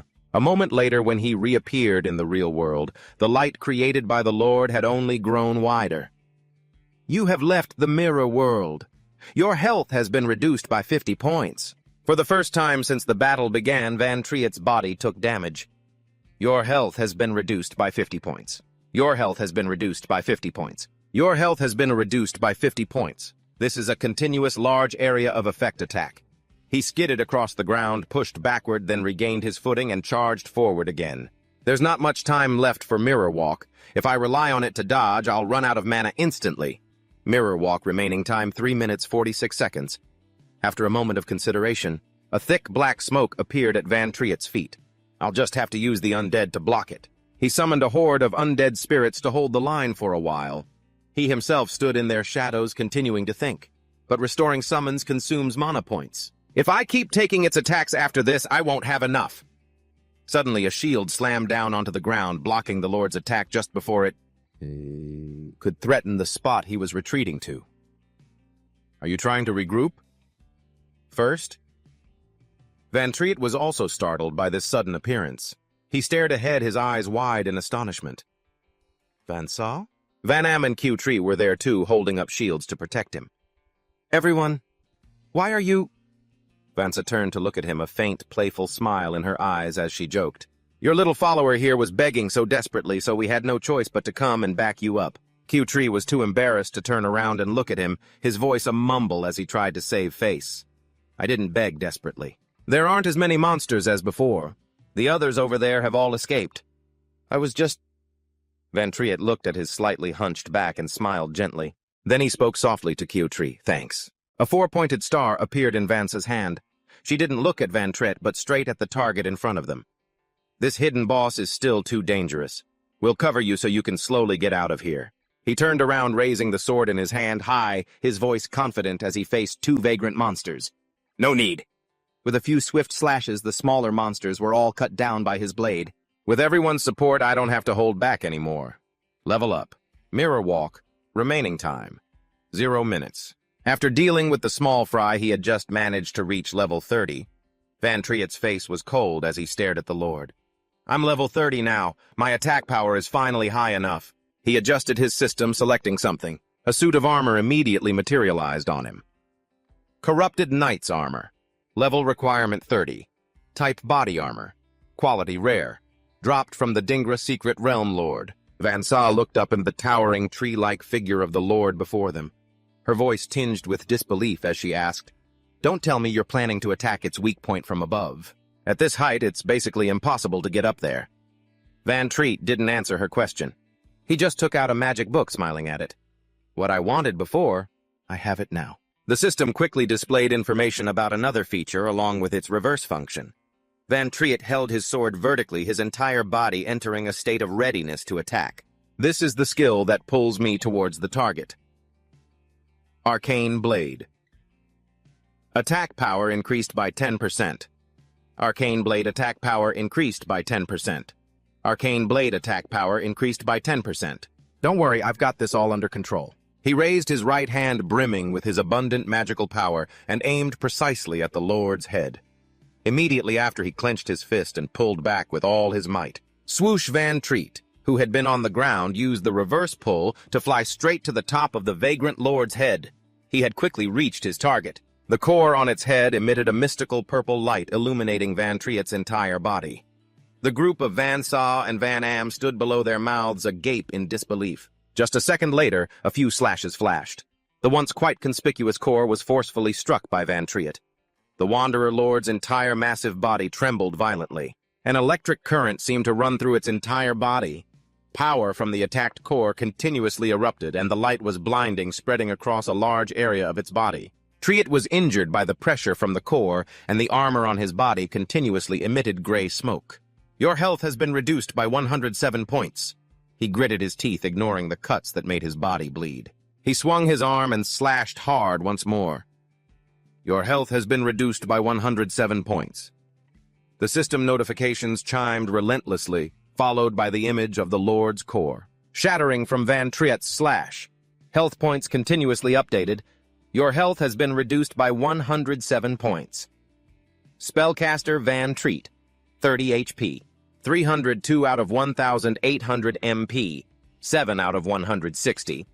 You have defeated the Wanderer Lord. You have received 5,000 experience points. You have received the title Wandering Assassin. A legendary grade skill book has dropped. The Golden Light Membrane has dropped the Angelic Protection skill book. Amidst the purple fragments, Van Triet appeared with his sword in hand. Level up by 1. Q-Tree lowered his shield to his side. An admiring gaze along with 4 astonished eyes looked up at his achievement. Van Triet is really strong. Could he really defeat such a terrifying monster all by himself? Van Triet stood on the head of the Lord, looking at the 2 sparkling specks of light with satisfaction. To think it dropped legendary grade items, and 2 of them at that. Moreover, the things that dropped are... But before he could finish his sentence, the Lord's body beneath his feet suddenly began to sway unstoppably. It had lost its life, and its massive body tilted, losing balance as if it were about to fall. The monster's about to fall, and Van Treat is still on top of it.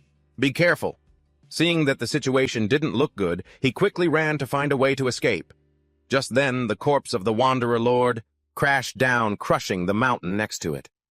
Van Treat, on his way out, was drawn by the noise. He turned his head to look at the mountain. Hey, what is that? A fragment had fallen away. It was quite dark inside, but he could still see an empty space behind it. He stared intently at the vast space inside the mountain, looking at the rugged, uneven rock formations, and whispered, "A hollow mountain."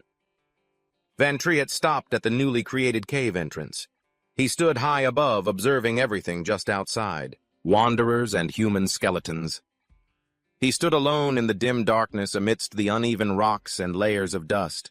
It seems that in this place something was born long ago. An even stronger Wanderer Lord. His gaze swept across the vast space, his eyes gradually growing dimmer. So that's why there are so many traces of a fierce battlefield here. Far away, the faint silhouettes of weapons plunged deep into the rock, and the figure of someone clutching a sword in their hand appeared. What is that? Van Treat observed more closely. The figure holding the sword plunged into the ground became clearer and clearer. That person was wearing neat armor, their entire body motionless, lifeless. Kyo-an. Kyo-bon. Bon has died. Van Treat stood at the foot of a mountain of wanderer corpses, looking up at that lonely, solitary figure. Kyo-bon. Kyo-an had died, but his two hands still tightly gripped the hilt of his sword. His entire body remained upright, refusing to fall. Van Sa moved closer inside the hollow mountain, her eyes wide with shock as she looked at the corpse. Is this person the traitor, Kyo-an?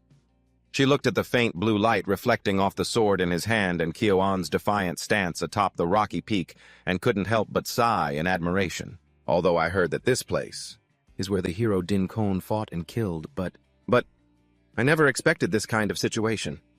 Van Sa glanced at the corpses of the wanderer monsters mixed with the white skeletons of humans nearby. This is clearly the scene after a battle with countless monsters and people. The scene here reminds her of the statues carved in the likeness of the man up there. It's completely different from the statue in the Modern History Museum. This person doesn't look like someone who could be easily trampled at all. Van Treat just stood there silently. He used Kai's sad eyes to look at the scene before him. Kyo Tree, who had been quiet behind him until now, suddenly spoke up, breaking the silence. You all probably won't believe this, but I think that my ancestor was probably not some heinous criminal at all. He said seriously, sharing his own thoughts from his days of researching books, history. Since I was a child, I've read about the history of my great-great-grandfather. Whenever it got to his specific experiences, the descriptions were always vague, but I still managed to find a few details. He looked up, his eyes incredibly firm and certain as he stated his conclusion. That is, he always went to hidden realms that were unsuitable for his own level. Kyo Tree turned his head to look at the others present, and asked a question about the body standing defiantly up there. Tell me, why would he, an S-class, a professional over level 60, come to a low-level hidden realm like this? Then he spread his arms, tilted his head back, and looked at the ceiling of the chamber full of jagged stalactites. Because this is a hidden realm that can nurture a Wanderer Lord, a true monster with unparalleled power that requires many, many people to take it down. It is also the source that brings the Wanderer species and other monsters to invade the outside world. And the Wanderer Lord is the source of the great catastrophe capable of summoning all monsters from the entire hidden realm into the outside world. Because of that, the government simply doesn't have enough troops to defend against all the monsters. Wanderers coming out of the hidden realm. He continued talking about the small figures in armor and with weapons who live by treading on the corpses of monsters. And that's why we have to rely on a few responsible and powerful professionals to periodically clear out the monsters in the hidden realms. Kyo Tree stood passionately at the foot of the mountain of monster corpses and fallen professionals. And he said, my great-grandfather was exactly like that. He came here to extinguish the catastrophe. The three of them, Van Treat, Van Sa, and Van Am, just looked at him in silence. A look of surprise flashed in their eyes. Seeing their gazes, he lowered his eyes again, his tone full of pain. You all probably think I'm just making this up, don't you? The hand inside his gauntlet clenched, trembling with every word. My own family also says that I'm just searching for some kind of psychological comfort. To think you understood all that just from those words. At Q-Tree's most disheartened moment, Van Treat approached him gently, placing a hand on his slightly slumped back. He didn't use any fancy words, nor did he say too much. He simply looked into Q-Tree's eyes and said softly, "I believe in you." Van Sa and Van Am were also surprised by his tone, and both turned to look at Van Triet at the same time. Hearing this, Q-Tree looked up at him, surprise shimmering in his glistening eyes. At this moment, the Van Triet before him wasn't just offering words of comfort. That light and gentle smile confirmed that his words were true. He definitely wasn't that kind of person. An image of an enthusiastic brown-haired boy appeared stomping on a table and boasting cheerfully. "I don't need any master."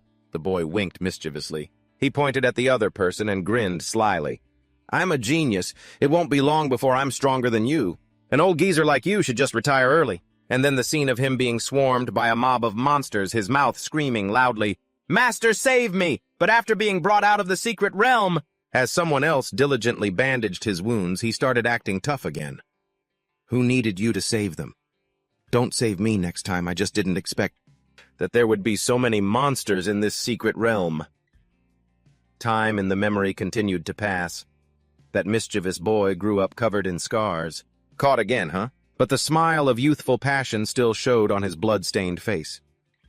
"I'm the type of guy who works hard in secret just so I can show off in front of others. Don't worry. The secret realm we're heading to isn't life-threatening."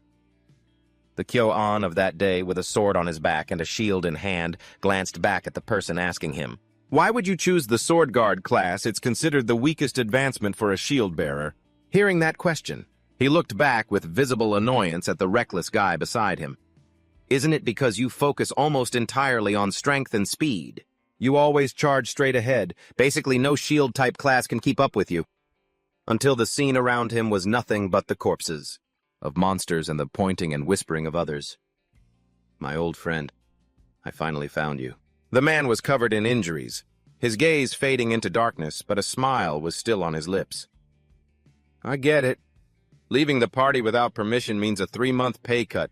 I ran into too many rogues. You know much that I had to level up to save people. Oh, whatever. Forget it." Van Triet stood there watching the face of his old friend from his past life, the warmth in his eyes fading.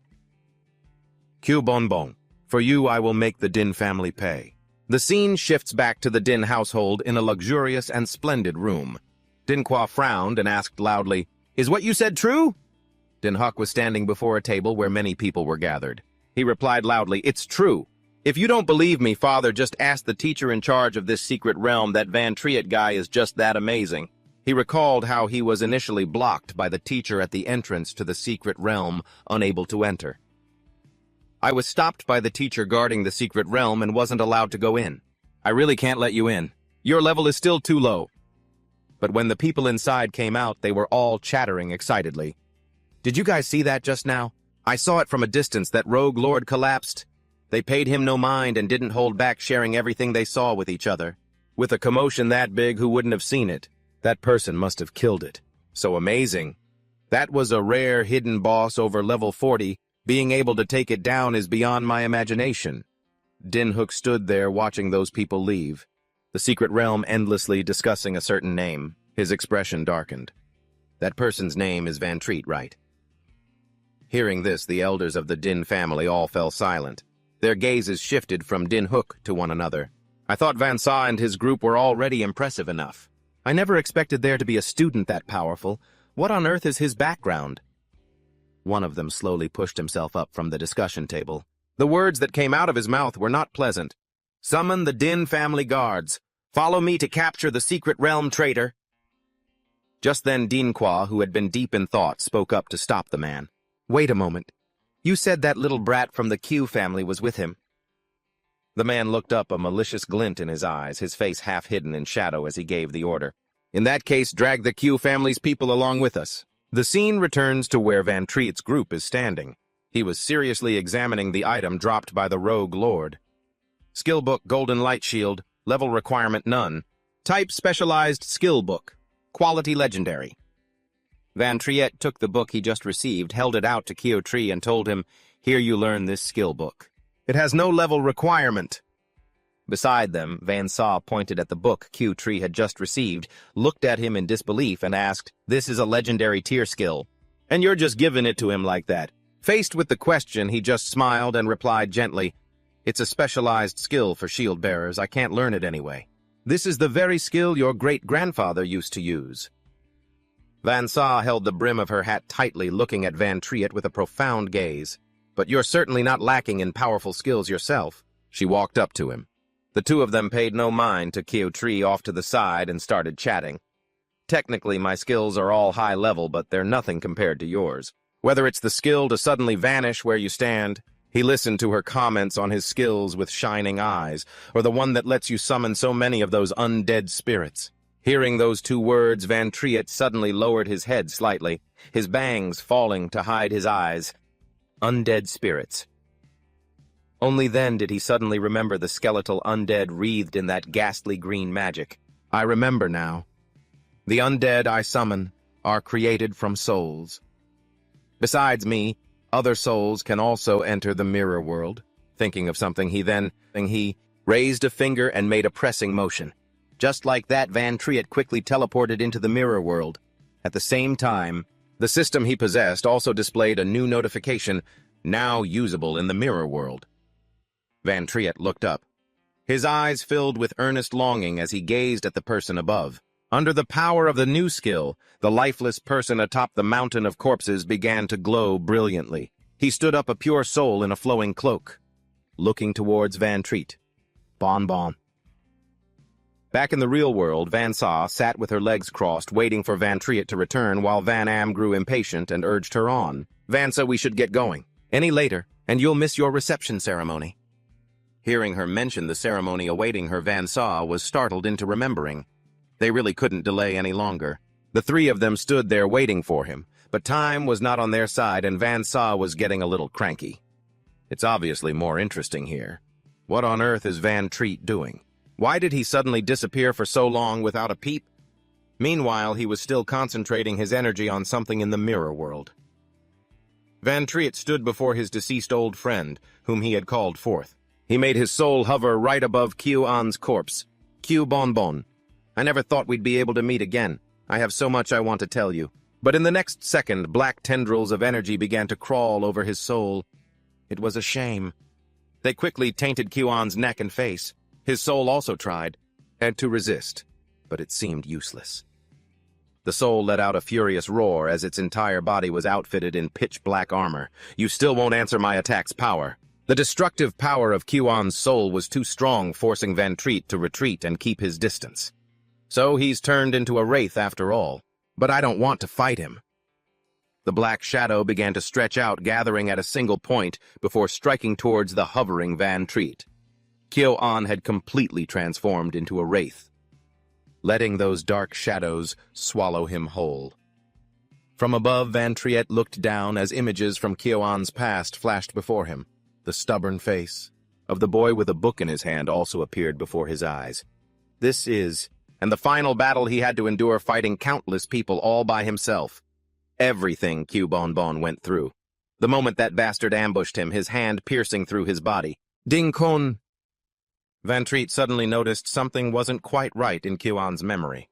That stance of his. Why does it feel so familiar? But an instant later, the mirror in front of him began to crack. With a series of sharp snaps, the mirror shattered, revealing Q-An, now a wraith, standing opposite Van. "Try it?" What in the world happened? He lowered his gaze to hide his emotions and softly tried to call out to his old friend, Q Bonbon. But the only response he got was a leap and the cold swing of his blade. Van Triet parried the direct blow, trying to look into his eyes and call his name once more. Q Bonbon, but his old friend couldn't respond. He only pressed forward, continuing to attack him frantically. Van Triet calmly tilted his head to dodge. A sword slash whistled past him by a hair's breadth. It's only his fighting instincts left. He retreated into a defensive stance and quickly brought up the system to teleport. I'll have to retreat for now. Unable to leave this area, seeing the system's notification, he could only let out a sigh and look at the wraith before him. Looks like I have no choice but to fight. Outside, Q-Tree had retracted his combat armor, but a sudden appearance left him quite stunned. It turned out Din Kwa and Din Huk had brought a whole crowd. of people from various professions into the secret realm. Oh, why are you the only one here? Where's that Van Treat guy? Did he find out we were coming and run away, huh? The man looked at him, then glanced at his own nephew and laughed loudly. Well, then that just takes half the fun out of it, Dinhook. Kyo-tree somewhat cowardly lowered his head, not daring to look directly at the group before him. His voice as quiet as a mosquito's buzz, he asked, Why? Why are you all here? Are you here to level up too? Dinquois adjusted the tie around his neck, his cunning eyes staring at him. Don't play dumb, you little devil from the Q family. Weren't you and Van Treat the ones who snuck into my house and stole from me? Falsely accused, he tried to clear his name, his voice becoming more resolute. I didn't. You're mistaken, sir. You think I couldn't hear you screaming? Q-Tri fell silent, his terrified eyes looking at the unreasonably aggressive crowd in front of him. Dinquois didn't let him say another word. The man waved his hand with a sinister smile and said, All of this doesn't really matter, because I've brought you a little gift. Q-Tree's face went pale. His eyes filled with anxiety and fear as he looked at the gift the man had brought. The men following Dinquois parted, allowing Q-Tree to clearly see his entire family behind them. Grandfather, both grandmothers, second uncle, youngest aunt. His eyes scanned over them all before landing on a sorrowful face. That of a long-suffering woman, his mother. His grandfather, upon seeing Q-Tree, immediately started shouting, Kneel! The curses echoed throughout the space. Q-Tri bowed his head, listening to his grandfather's scolding. You animal, apologize to the hero clan right now, and apologize to young Master Dinhook, too. Grandfather, I don't want to. I don't want to hear another word of your excuses. The old man stubbornly held his ground and shouted at the boy. What did I teach you when you were a child? When facing the Din family? What are you supposed to do? Neil Chao-ji couldn't take it anymore. He tensed up and started arguing with his grandfather. Is our Chao family destined to be the Din family's dogs for all eternity? Just that one question from him left all the Chao family members standing there stunned. The man with the buzz cut collapsed to his knees, his eyes wide with terror as he screamed, Yes, we are the descendants of wicked traitors. Being their dogs is already a blessing. His young aunt trembled uncontrollably, sneaking a glance at Dinquois' profile as she tried to persuade Chao-ji, Do you want to get our whole family killed? Think about your parents. She was playing on his emotions. Every word she said made Chao-ji's mother's body tremble. How hard has your mother had to work to support this family while your father is just so crazy? He was speechless, just standing there watching his own family back him into a corner. Chao-ji tried to make them see. He leaned over, gesturing toward the mountain of corpses piled up behind everyone. Please just look at what's behind you. Great-grandfather came to this secret realm to resolve the calamity before us. It's clear that he was attacked by too many people at once. That's why he sacrificed himself. He lowered his head, a gentle, proud smile gracing his lips over what he had discovered. I've been gathering information about great-grandfather for a while, but I still lacked conclusive proof.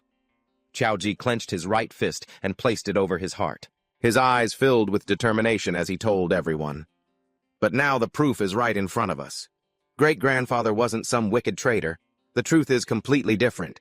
From the propaganda they've been spreading, all of his family members had been brought here. Everyone fell silent, listening to Chao-ji's lament.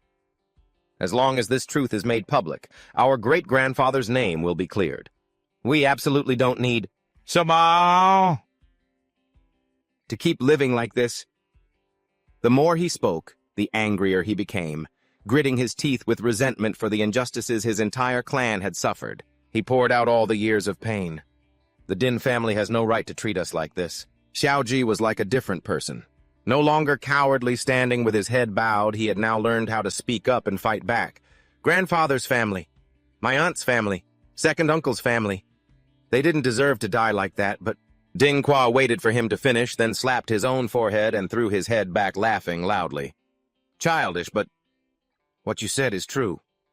The man shoved his hands into his pockets and stepped forward, his long legs moving in expensive leather shoes. That's right. Everything you said is the truth. His shadow fell over Chao-ji, growing larger as he drew closer, forcing the boy to be wary. Your great-grandfather, Chao-an, did indeed die because he was ambushed. He really wasn't some kind of villain. To be more precise, Dinquois used his superior height to loom over the boy, adding to the pressure. He made no attempt to hide anything, admitting it all. In fact, at that time, It was my great-grandfather who got rich by ambushing Chao An. But hey, who cares about that? His greedy and cruel eyes were filled with a shameless, mocking smile. Chao An is a traitor to the empire. He's the ugly villain. He stood there, laughing loudly with his good nephew and his wicked subordinates. So what if I kill your crazy father? So what if I kill those people? You descendants of traitors are all just that pathetic. Ding Quathan pointed a finger at the boy's family standing behind him. He didn't even try to be subtle, openly gesturing at the terrified crowd, whose faces had all turned ashen. The truth is, this family of yours, they all know. Hearing those words, Chao Ji panicked. His eyes widened in disbelief, refusing to accept what the man was saying. Otherwise, how do you think those people you reported dead actually died? The man loosened the tie around his neck, closing his eyes casually as he gave the order. Kneel. Chao Ji's family obeyed him without question, collapsing onto the hard, dry ground. His mother shut her eyes tightly, a look of resignation on her face as she clasped her hands. Z, I'm begging you, my son. Just admit you were wrong. Don't fight back anymore. It's useless. She couldn't hold back the humiliation tears streaming down her wrinkled face. I really don't want to lose my son, not after your father already lost his mind. Hearing his mother's words, seeing her cry, a rage surged through Chao Ji that made his thin frame tremble violently. Mom, I really can't stand it. An image of his mother from years ago. Her face, not yet etched with the marks of time, appeared in his mind. Z, don't pay any attention to them. You're the best. You're the best. Seeing the elders kneeling at the feet of his Din family, Din Hook broke into a wicked and arrogant smile. He lifted his leg and kicked hard at the back of Chao Zi's head, his words filled with angry contempt. You snail. Still haven't learned your place, huh? You're going to kneel whether you want to or not. But he never expected that Chao Ju could stop his kick with just one hand. In the same motion, he grabbed Din Hook's leg, let out a roar to release his pent-up fury, and flung the punk around in a circle. Chao Ji threw him straight into a corner, sending him off to eat some dirt to curb his arrogance. He was more determined and powerful than ever before. He looked the man straight in the eye and declared loudly, I will never kneel again. Despite being thrown, Din Hook managed to get back up. He still wore that same cocky smile as he took a deep breath rising from the dust and rubble and summoning his weapon to his right hand. Then he glared furiously at Q-Tree. So you've gotten better. You dare raise a hand against me, Din Hook roared, charging forward to teach him a lesson. But Q-Tree had already summoned his armor ready for battle. Let me remind you what it's like to be a punching bag. He unleashed a devastating punch that slammed right into his face the moment Din Hook closed in. For all his aggression, it was the second time he'd taken a full-blown counterattack. A blow he couldn't even dodge. Din Hook's eyes went wide. He couldn't seem to believe it. How could I get hit again and so quickly? How is this possible? Q-Tra held his shield, not looking at his captive mother as he quietly called out, Mom. Before he could finish, he channeled all his fury into his fist and brought it crashing down on Din Hook's face. We are the true descendants of heroes. Seeing his nephew being beaten by Q-Tree, Din Qua's brow furrowed and his voice deepened. Oh! Din Hook staggered back after the direct hit, clutching the cheek where he was struck. His eyes were bloodshot with rage. He gritted his teeth, hissing out every word. How is this possible? How could even you suddenly get so much stronger? He flew into a rage, relentlessly attacking Q-Tree, who strained to block every strike with his shield. You're supposed to be a punching bag. Din Hook had completely lost his composure. He was used to being arrogant and on top. At this moment, he couldn't accept being surpassed. Since we were kids, you've been nothing but a punching bag for me. He screamed, swinging his axe wildly and repeatedly against Q-Tree's shield. On what grounds? But Q-Tree didn't just block all of his attacks. He was even able to launch a counter that sent Din Hook's face crashing into the dirt. The events of the battle between Q-Tra and Din Hook were witnessed by a large crowd, among them his mother and his young aunt. Everyone stared at him in astonishment. After knocking him down, Q-Tree stood tall, shield in hand. Looking down at his opponent from above, he said, I'm not the same person I was before. Meanwhile, in the mirror world, Van Treat and the lingering spirit of Kyo-An were locked in a relentless battle. The spirit lacked the consciousness Kyo-An had before he died. It only knew how to attack the person before it with all its might. As Van Treat dodged and countered, he came to a conclusion based on the spirit's powerful attacks. This is the form of Bon at his peak. Right now, I'm still far weaker than he was. He watched as the spirit, with its gleaming golden shield and cold, emotionless eyes, stared him down, preparing to charge again. The two of them went back and forth, one advancing while the other retreated, one attacking while the other defended the fight, dragging on with no end in sight. If he weren't a defense-type class, and if he wasn't fighting without his consciousness, I would have been overwhelmed in an instant. Suddenly, Van Tritt switched from defense to offense, moving quickly behind Kyo-an. I was the one who taught him his fighting techniques. He unleashed a sword strike that landed true, right at the edge of his shield, so I know his openings perfectly. The blow was effective. Kyo-an's health stat showed a small fluctuation, but his defensive power was still formidable. After reaching a class change level of over 60, I doubt I could do much damage even with a layered hissing blade. Just then, as Van Tritt realized that there was no way that he could drain a large amount of his health, Kyo-an suddenly roared, unleashing a burst of energy from his body. An immense stream of energy like a blazing golden orb shot straight at Van Tritt. He could only fall back after a single slash. Legendary tier skill, Golden Light Surge. His gaze turned colder. Van Tritt looked at his old friend and thought, this is a real pain. He managed to deflect Kyo-an's Golden Light Surge to the side. It slammed into the wall of the mirror cave, causing a massive explosion. At the same time, in the world outside, Dinhook was completely enraged. He started attacking recklessly, throwing everything he had at Q-Tree. You mutt chaotic mountain strike. But while Q-Tree blocked all of his attacks, the counters he returned were all taken head-on by Dinhook, who was beaten so badly his teeth were breaking. The whole crowd couldn't believe things had turned out this way. They could only stand there stunned, watching Q-Tree beat Dinhook to a pulp. Seeing that his nephew was in trouble, Dinquah decided to intervene. A layer of sharp armor formed over the man's hand. Hook, you can't even beat this little Q-brat now. With that, he leaped in front of Q-Tree. He aimed a punch straight for his face. Why don't I help you let off some steam, eh? But it seems the man was a bit too confident in his own power. Dinquah's fist was stopped by a shield of light that was rapidly expanding. The light grew brighter and more intense, completely unstoppable. The shield emanated from Q-Tree's own body. He stood at its center, one hand still gripping Dinhook's collar as he roared, Golden Light Surge, you just stand back and watch. So much for a family of heroes. You're all just cowards who don't even dare to fight one-on-one. The scene shifted again back to the sharp slashes of Van Tritt's sword. He continued to weave through Kyo-an's Golden Light Surge. Seeing how his slashes did nothing against that solid defense, he thought to himself, Golden Light Surge is a legendary tier skill, and so its defensive power isn't tied to the user's own defense stat. But Van Tritt seemed to understand it perfectly. He pressed forward without hesitation.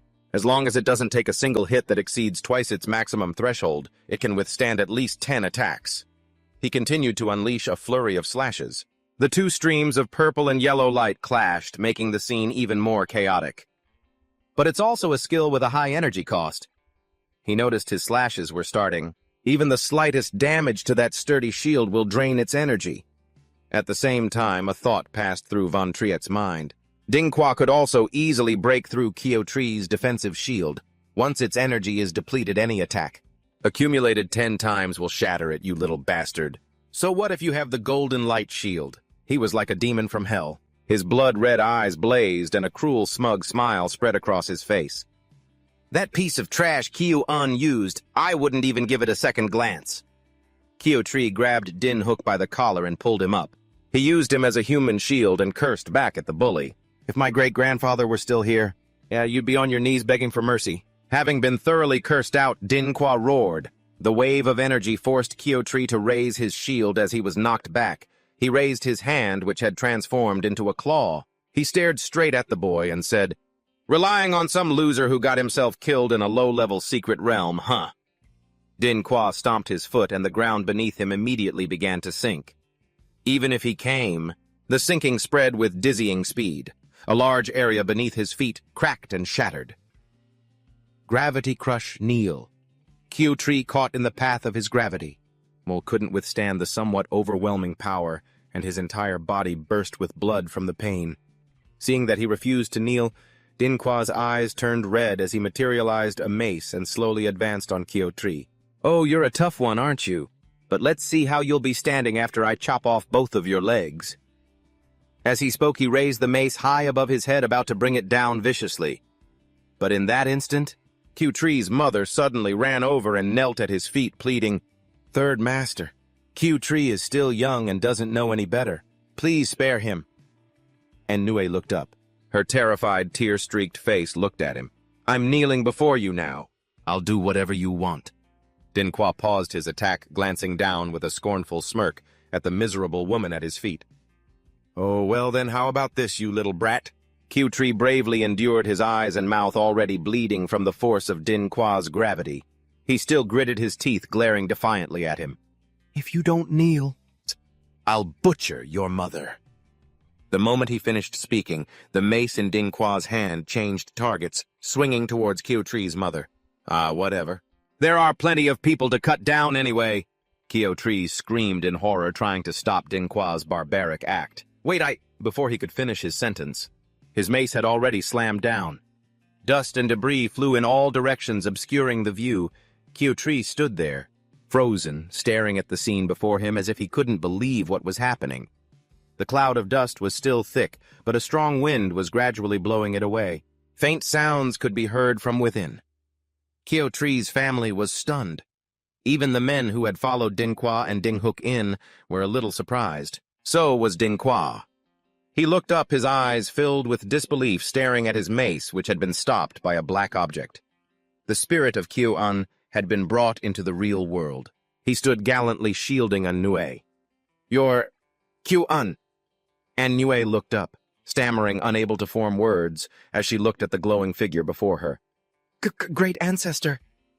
The men Dinqua had brought with him began to panic. Someone shouted, "Q-An is alive again! Impossible! Impossible! How can a dead person come back to life?" Q-Tree's young aunt and his other relatives also stared intently at the newcomer. That form looked more like an undead spirit. Von Treat waited until they had their fill of discussion before he slowly began to speak. "You all looked down on him so much before." He stood beside the undead Q-An and declared with a few dry jokes, "So he had no choice but to crawl up from hell to settle the score with all of you." Dinqua and his cronies gathered together, facing the majestic Q-An. He didn't believe a word of it, still pointing and laughing mockingly at Von Treat. "Trying to scare me with ghosts. Get him!" With a flick of his index finger, his henchman charged forward aggressively to attack Q-An. "You have used iron armor, you have used shield armor, you have used guardian aura, you have used mass shield." Alone with a sword in his right hand and a shield in his left, he fought and blocked the attacks of 2 men at once. The number of attackers increased from 2 to 4. But every attack was repelled by Q-An. One by one, he knocked them out. Their swords were sliced in 2 by Q-An. Seeing him take on a crowd by himself, Q-Tree's grandfather couldn't help but exclaim, "So strong, is that really Q-An?" Q-Tree, too, was astonished. His eyes, bright behind his glasses, widened as he carefully watched every move of the man before him. This battle technique, to be able to block so many guards at once, it's just incredible. With one hand still casually tucked in his pocket, Dinqua raised his axe with the other, pointing it at Von Treat's face and shouting, "This is the spirit you summoned, right? This kind of trash!" "My family used to summon them by the dozen." He raised the axe in his hand, holding it upright in front of him, and then smiled sinisterly. "Its level is only a mere 33. Ding. Qua swung the axe over his head, gathering momentum as he leaped high into the air, intending to chop down amidst an arrogant jeer. This spirit of Q-An is nothing but a small fry. But as his axe descended slightly, the once shiny blade was now covered in a sticky, pitch-black substance. He couldn't swing it down. Dinqua's eyes began to fill with panic. "Huh!" Seeing that the attack had failed, Dinqua changed tactics. He unleashed a barrage of attacks on Q-An, but every move was blocked. He didn't care anymore. His eyes seethed with anger as he spread his hand, pouring blazing red energy into it. Combat skill. Dinqua unleashed the energy. Chaotic crab claw, knocking Q-An back slightly. In the face of absolute power, everything else is useless. But his joy was short-lived. The same golden light from Q-Tree earlier appeared again. It expanded, pushing against his not-so-handsome face and distorting his features. It's the golden light shield again. Standing in the distance, Von Treat looked coldly at his flailing hand and said, "You idiot. Even if he's become an undead spirit, he's an S-rank undead spirit, and that golden light shield alone is enough to keep you busy for half a day. He was forced back by Kyo-an's torrent of golden light. He had no other choice but to glance behind him and shout, "If we all charge now, we can drain its energy completely." But behind him it was completely empty. There wasn't a single soul. Dinghua turned his head to search for his lackeys, only to discover they were busy fighting the other undead spirits and couldn't help him. He gritted his teeth in anger, flexing as a suit of armor formed around him. It was a bit troublesome, but his power immediately skyrocketed, his entire body enveloped in a layer of brilliant red light. Kyo-an undead spirits. It doesn't matter. They're just a bunch of summons, that's all. After transforming, Dinghua charged towards Van Triet, who was standing there all alone. Just kill the summoner and the summoned creatures will naturally disappear. He thought he was being clever, and with too much confidence in his own power, he swung his claws. The ground in front of Dinghua instantly turned to dust and rubble. "I have this full set of high-grade equipment given to me by my great-grandfather. You really think you can fight me?" But just as that prideful thought finished, Van Triet glided past him with a gentle slash. Dinghua's entire right arm armor and all was shattered. Red blood gushed out. He still couldn't believe it. He forced himself to look back. What happened? How could he be completely uninjured?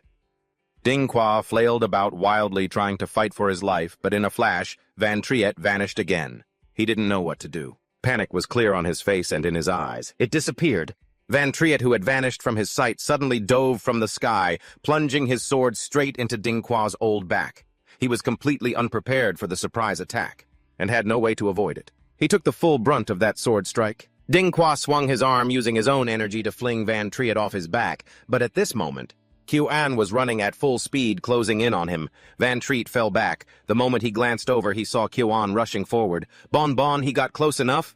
Then he reached out, grabbed the hilt of his shield, and powerfully braced himself, holding it out. Van Triet used his shield as a springboard, stomping down hard to gain momentum. The two of them were unbelievably in sync. Kyo-an assisted him, launching him straight towards the target Dinghua to deliver a fatal blow.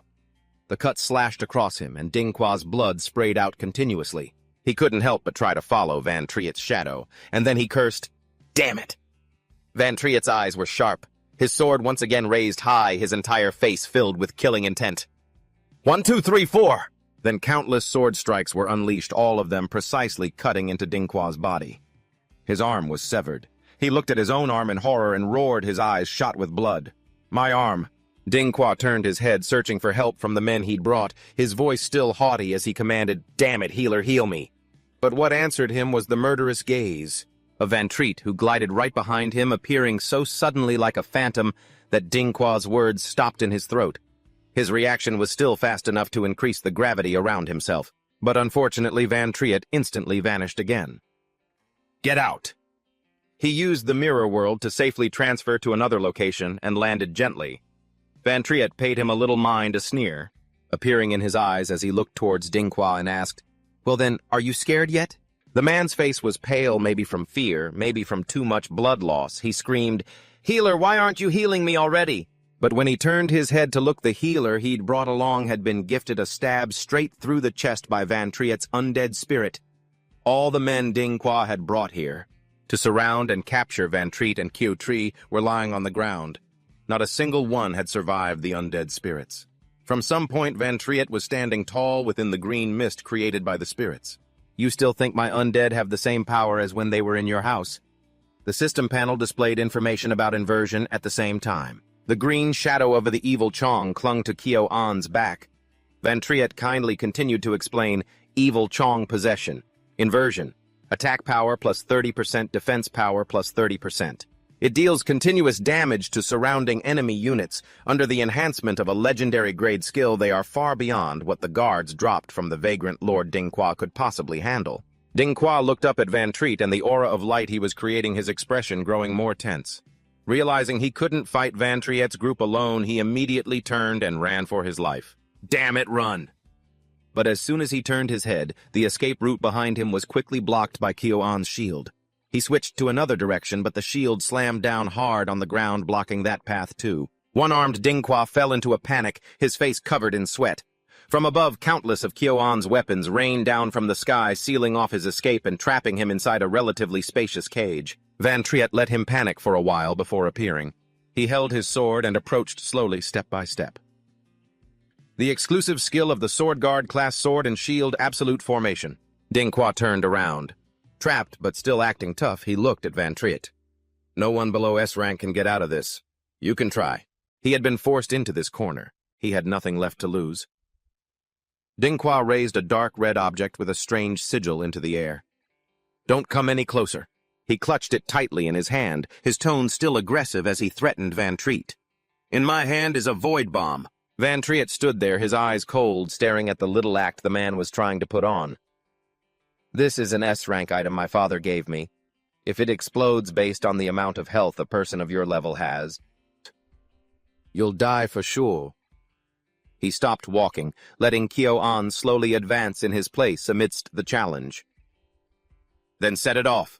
Dinghua gripped it tightly, his voice getting louder and louder. He screamed himself hoarse, trying to intimidate them. Do you want to die? Based on my health, even if it explodes, I can survive. Van Triet stood there and slowly uttered words that plunged Dinghua into despair. Even if you blow Bonbon to bits, I can still resurrect him. Just as his words ended, the person who had been standing before him suddenly appeared behind his back. As for me, Van Triet coldly declared a rather unfortunate truth that Dinghua had failed to realize until now. If I'm not paying attention, you won't even be able to detonate it. He swung his sword and sliced off the man's right arm, which was holding the void bomb. The arm fell to the ground just like that. To Dinqua's utter astonishment, the void bomb followed suit. It fell with a thud, its color changing from a terrifying red to a gentle blue. Van Triet, with the imposing aura of a god, stood tall and coldly uttered two powerful words, kneel. Dinghua didn't try to act tough anymore. At this moment, he collapsed with a thud, kneeling on the rocky ground. Although Kyo-tree was clutching his own wounds, he couldn't help but smile with joy at this unforgettable sight. Dinhook, who had been beaten black and blue by him, had also regained consciousness. Tears and snot streamed down his face as he looked at his uncle. Like an executioner, Van Triet planted a foot on Dinqua's back, the sword in his hand resting against the man's neck. He asked his final, humiliating questions, to drive him into despair. Tell me, do you think you have any value left at all? Van Triet dropped his fighting stance, changed back into his normal clothes, and stood there. He checked his item inventory. There was a lot of miscellaneous stuff, even hundreds of health potions. He took out a bottle of shimmering golden liquid, holding it in his hand and examining it closely. Health potion restores 100 health points over 10 seconds. Effect cannot be stacked. Van Triet spoke as he turned to look at Dinghua, whose soul he had extracted, now standing obediently and watching. But based on the recovery speed of a health potion, even if I had used it back then, it would have been a drop in the ocean, and I still would have died. He recalled the earlier scene, a single decisive sword strike that sent blood flying. After he killed the real Dinghua, the man's soul manifested in his own private world. Since his soul had already appeared in the mirror world, it was convenient to just turn him into an undead spirit right then and there. In that moment, Van Triet finally grasped a new concept. So it's true I can acquire high-level undead by killing people. He looked towards the unconscious Dinhook, who was foaming at the mouth and sprawled on the ground, making his calculations. But I'll keep him alive for now. He might be useful later. Back in real time, Kyo-tree's grandfather looked at Van Triet's back as he intently checked his system and praised him to be so young and yet so powerful. He glanced towards his own grandson, who was holding his mother tightly and comforting her. Was he the one who guided Atreus' spirit has truly grown so much stronger? Just then, the remaining members of the Kyo family began to panic, looking at the old man. It's just that, what are we going to do now? The third master is dead. The Din family will definitely seek revenge. We're dead for sure. Kyo-trung hung his head dejectedly, the fear in his eyes from all those years impossible to hide. Even if that young man is strong, there's absolutely no way to survive after laying a hand on a hero.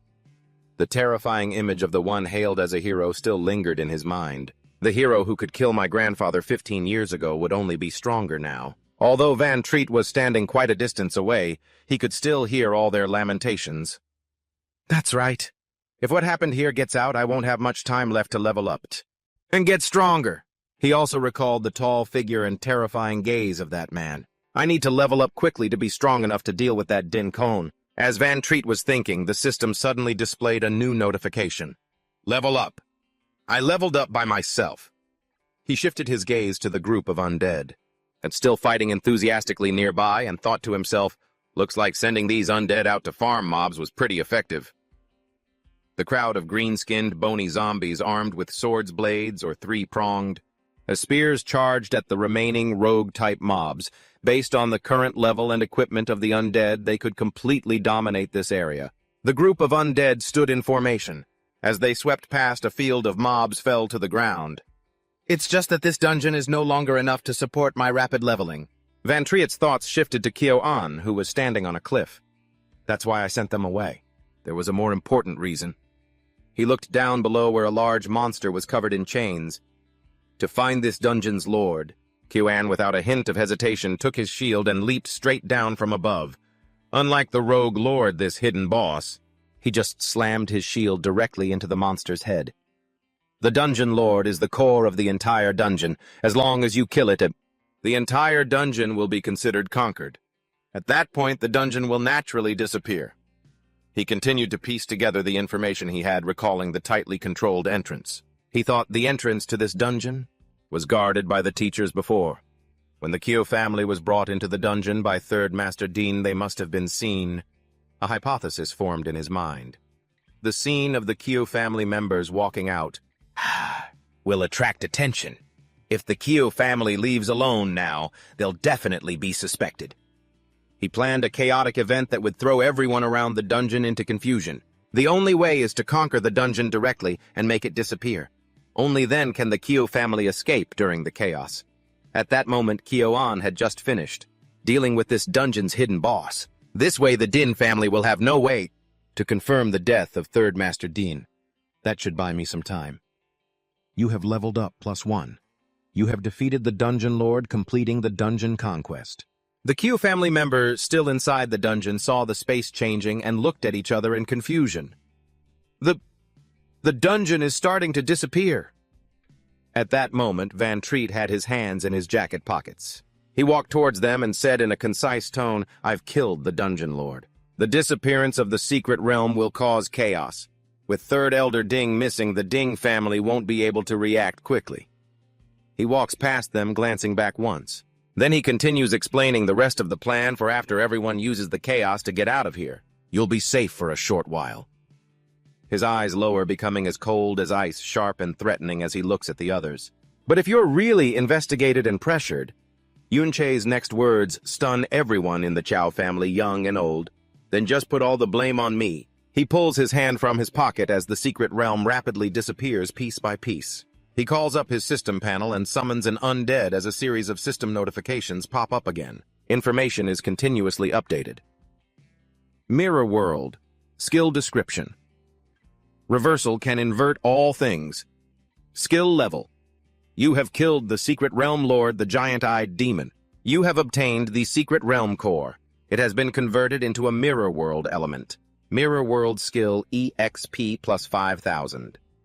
Yunche glances down. His face remains cold as he looks over the information. So it turns out you have to kill a Realm Lord to get the experience needed to upgrade Mirror World to level 3, huh? The last Mirror World upgrade gave me a massive boost. If I upgrade it again, I can definitely close the gap with Ding Kun much faster. The scene changes to another location. A party exploring a secret realm is standing in what seems to be some rich family's private domain. Suddenly, a man in heavy iron armor looks at the scene before him and sighs softly. Do we really need to be this serious? With a cigarette in his mouth, he scratches his head, laughing and talking to himself while Yunche suddenly appears right behind him. Who would dare trespass? In this private secret realm anyway. We might as well sneak in a game of cards. His speed is too fast. In an instant, Yunche gets past the guards and enters the private secret realm. Just as he completely vanishes, behind the gate, the guard suddenly senses something is off and turns his head to look. Why do I feel like someone's behind me? Must be my imagination. He casually enters with a faint smile on his face. He walks straight in without meeting any obstacles. Civilian guards are at most level 30. One infiltration after another. Yunchi slips into this private secret realms like a ghost, so these private secret realms are practically defenseless against me. After clearing 2 gold and green secret realms, the next one he targets is emerald green. Almost there. It's another gate, but this time the gatekeeper sees the hem of his cloak and is utterly terrified. Almost there. Yunchi levels up continuously and his eyes grow colder and colder. I'm almost ready to kill that bastard Ding-kun. But before that, I need to hold back. He starts slaughtering the monsters inside each secret realm, constantly reminding himself to stay calm. Level up +1. You have killed the secret realm lord, secret realm conquered. Every step he takes is incredibly careful. The process of grinding monsters and leveling up goes very smoothly. Only by staying calm can I avoid making mistakes. Level up +1. You have killed the secret realm lord, secret realm conquered. One secret realm and its lord after another fall before Yunche's blade. Stay calm. Level up +1. You have killed the secret realm lord, secret realm conquered. He grows stronger and stronger, his seriousness making him seem more mature. Stay calm. Level up +1. You have killed the secret realm lord, secret realm conquered. A series of newspaper headlines appear about the private secret realms being conquered, accompanied by a continuous stream of experience points. Daily news. Private secret realm maliciously conquered. Mirror world skill. EXP +5,000. Mirror world skill. EXP +5,000. Mirror world skill. EXP +5,000. Mirror world skill EXP +5,000. Mirror world skill EXP +5,000. Mirror world skill EXP +5,000. Mirror world skill EXP +5,000. Mirror world skill EXP +5,000. Mirror world skill EXP +5,000. Someone holds a newspaper with a photo of an undead that looks quite familiar from Yunche's group. Recently, a secret realm vandal has appeared. Many private secret realms have been maliciously infiltrated and conquered. The Public Security Bureau is taking this matter very seriously and has assigned high-ranking police officers to investigate. 2 people read 2 different newspapers focused on every word. One of them speaks up first. Was this the work of that Yunche kid? Chaoji's grandfather looks at the papers continuously reporting on Yunche and his actions. He frowns. So many secret realms being suddenly conquered. It must be related to the secret realm that was conquered when we were there. A cunning thought forms in his old mind. This way the Ding family's attention will be drawn to him. He suddenly looks up, his face lighting up with realization. He's doing all of this for us. Otherwise, we would have never been able to escape this place. The entire Chow family stares blankly at the words on the newspaper, discussing among themselves. This place is several days' journey from the Ding family's home, and it's very well hidden. It was so hard to cover our tracks. Xiaozhong pays no attention to the others' discussion. His eyes are wide as he mutters, he actually managed to get here. Then we don't need to worry anymore, that's right. We're finally safe. We might have actually escaped the Ding family. But just as that spark of joy appears, the house where they are staying suddenly explodes. 2 figures appear outside the crumbling wall, along with a familiar voice. Escape us! Ding Hao cracks his neck. He looks at the Chow family inside. You guys thought we'd chase after that criminal. Is that the criminal? Where is that Yunche guy, Ding Hao, level 42 head of 2 families? Even if you lot have no connection to the criminal just for daring to run from the Ding family. His hand made a choking gesture, his bloodshot eyes glaring at them with a vicious warning glint. I have to come and pay you a visit. Besides, aren't you underestimating? Shao, the hero clan, Ding Hao leaped into the room. Chao Zhong, along with Grandpa Chao and Little Aunt Chao, stood there stunned by his appearance. Not to mention those delusional traitors. Meanwhile, at a rather large secret realm, a huge crowd was waiting outside the gate. Ding Hao loudly announced to the Chao family, even the whereabouts of that criminal have been discovered. At the hero's secret realm, Yunche was still unaware of the trap being laid for him, waiting for him to fall into the net.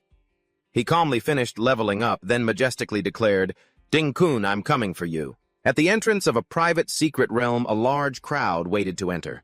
Yunche was also there at the hero's secret realm. He looked at the magnificent entrance and couldn't help but marvel. A private secret realm. The highest level I cleared before was over 30. If I just keep upgrading, the efficiency will be too low. He looked down at the layers of people in armor with weapons in hand formed into small squads patrolling everywhere. Higher-level secret realms like the Hero Secret Realm are all like this. Managed by the state, guarded by the military. No one can get within a 2-kilometer radius. Yun-Che stood in a corner using the mirror world to scout the situation. You have reached border exploration, but this time entering the mirror world I can only scout within a 200-meter range. He walked closer to Yun-Sha's position. Just then she tilted her head and looked back at the person approaching her from behind. It's basically impossible to sneak into secret realms like this without being discovered. Looks like I can only rely on her. She raised a finger and playfully wagged it from side to side, teasing Yun-Che a little. So you asked me to meet you here? Because you want me to get you in can't be done, you know. Yun-Sha looked up, her gaze shifting to stare straight ahead. In a soft voice, she told him, I don't know how much you understand about my identity. She stood there with her eyes closed, her hand gesture showing her helplessness. She didn't notice the 2 cards Yun-Che held out. But even I can't get in without a pass. I can't get in. Yun-Sha took the cards he offered between 2 fingers, glancing over them. With a conflicted expression, she asked, You came prepared? She studied them intently. She studied the pass that Yun-Che had given her. A temporary pass. It requires an escort to avoid inspection and investigation. Her gaze shifted from playful and innocent to a cautious, probing look. So why did you bypass the Ding family and decide you want to enter this secret realm undetected? Yun-Che didn't rush to explain. He brought up the image of Chao En standing on a mountain of corpses in the previous secret realm. You were in that traitor's secret realm too. You saw Chao En's stance. He smiled, closed his eyes, and began to explain his thoughts. If Chao En isn't as evil as they claim, then perhaps there's something wrong with the story of his betrayal. I want to help our friend to help the Chao family clear their name. I want to confront the hero and get to the bottom of this. But Yun-Sha looked at him with an annoyed expression. Are you taking me for a fool? She pointed out the oddity in Yun-Che's behavior. And you two are clearly not close, offending a hero for the sake of some Chao Ji. That just doesn't add up. Not to mention you've already snuck into the Ding family's residence earlier. Yun-Sha called Yun-Che's bluff. She stood there, arms crossed, waiting for him to be more honest. Don't tell me you foresaw what would happen with Chao En, and that's why you stole these passes beforehand. She continued, pointing out the previous incident in the secret realm when Ding Guo led a group in to capture him. Besides, not long ago, old Third Ding entered the traitor's secret realm. He was there specifically to cause trouble for you and Chao Zi. She placed a hand on her chin, pondering the events that followed. Her words were full of questions and suspicion.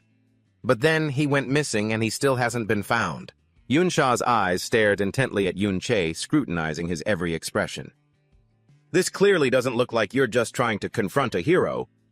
Her final sentence made Yun-Che just stand there looking at her with a smile. It looks more like you have some kind of enmity with the hero. Yun-Sha smirked her face, looking as if she had found a crack in his lies. Then there's your name, Yun-Che, surname Yun. Could it be you're related to that traitor Yun-Che from back then? But Yun-Che, having lived 2 lives, was certainly a bit quicker on his feet. He shrugged, raised his hands, and smiled innocently. Aren't you also surnamed Yun? Could it be you're also related to the traitor Yun-Che? Yun-Sha knew she couldn't win this argument. She grabbed the bow on her collar, closed her eyes, and retorted, I don't do things like that. Her long eyelashes hid the emotion in her eyes. Yun-Sha continued softly. And besides, my surname isn't actually Yun. Yun-Che went pale. Grasping at this bit of information, he latched on to her every word. So you just changed your name because you didn't want to be bothered. Then how do you know my surname is really Yun? Aren't you afraid I'll expose you? That doesn't sound like someone asking for a favor. Yun-Sha held the temporary pass and swiped it across her own neck. I could just report you directly to the military. Then you'd be dead for sure, you know. At this, Yun-Che fell silent. He was no longer looking at her with a playful smile. His voice and gaze became serious, filled with trust for the girl before him. I believe you won't do that. Yun-Sha met his gaze, and her whole body tensed up. She hugged her arms and continued to listen as Yun-Che took another step forward, pressing no sense to stepping back. I believe that the person who faced danger in the secret realm to stand up for her students wouldn't turn me into the Ding family. To prove that trust, Yun-Che took out a journal and held it out to Yun-Sha. This is a diary I stole from the Ding family. You can see for yourself all the evil things the descendants of the hero Ding Kun have done. Those people use their status as a hero's descendants to bully innocent girls and do all sorts of disgusting things. She still seemed a little unconvinced by the words inside as she held the diary up and looked at him. Just because of this, then you're being far too trusting. I don't care about things like that. Vansa looked at him with sharp eyes, wanting to use her words to pry out a little more information about the person before her. On the contrary, I thought you were composed, yet you so easily entrust your life and death to someone else. So naive. You've never been betrayed, have you? Hearing her question, Von Treat fell silent and smiled, his gaze growing distant as he murmured, "Betrayal, huh?" Seeing his overly calm demeanor, Von Sa started to get annoyed. She crossed her arms and stared at Von Triet, who stood there, letting the wind blow through his hair and the hem of his outer coat. His voice was as calm as if it were nothing of consequence. Whether I have or not, so what? It's not like I'd stop trusting others because of it. He walked up beside Von Sa, still speaking with what sounded like absolute trust. In fact, I believe your nature isn't a bad one. Von Sa got goosebumps hearing him say that. She cringed, trying to get as far away from Von Triet as possible. You don't seem like a good person either. After a bit of bickering, she finally turned to lead him into the secret realm. If you really trust me that much, and then follow me. Let's see if I double-cross you along the way. Tough on the outside, soft on the inside. In the end, Von Sa still quietly led him forward. After the two of them had walked for a while, she glanced at the person behind her as a thought quietly sparked in her mind. Unexpectedly, Von Sa led him right to the guards. As they walked, that thought began to blossom. To think after all this, I'm still considered a good, trustworthy person. A man holding a stack of papers stood at the entrance. As soon as he saw it was Von Sa, he raised his hand to wave a greeting. Lady Von Sa, the hero, has been waiting for you for many days. We received word from above. Lady Von Sa can enter directly.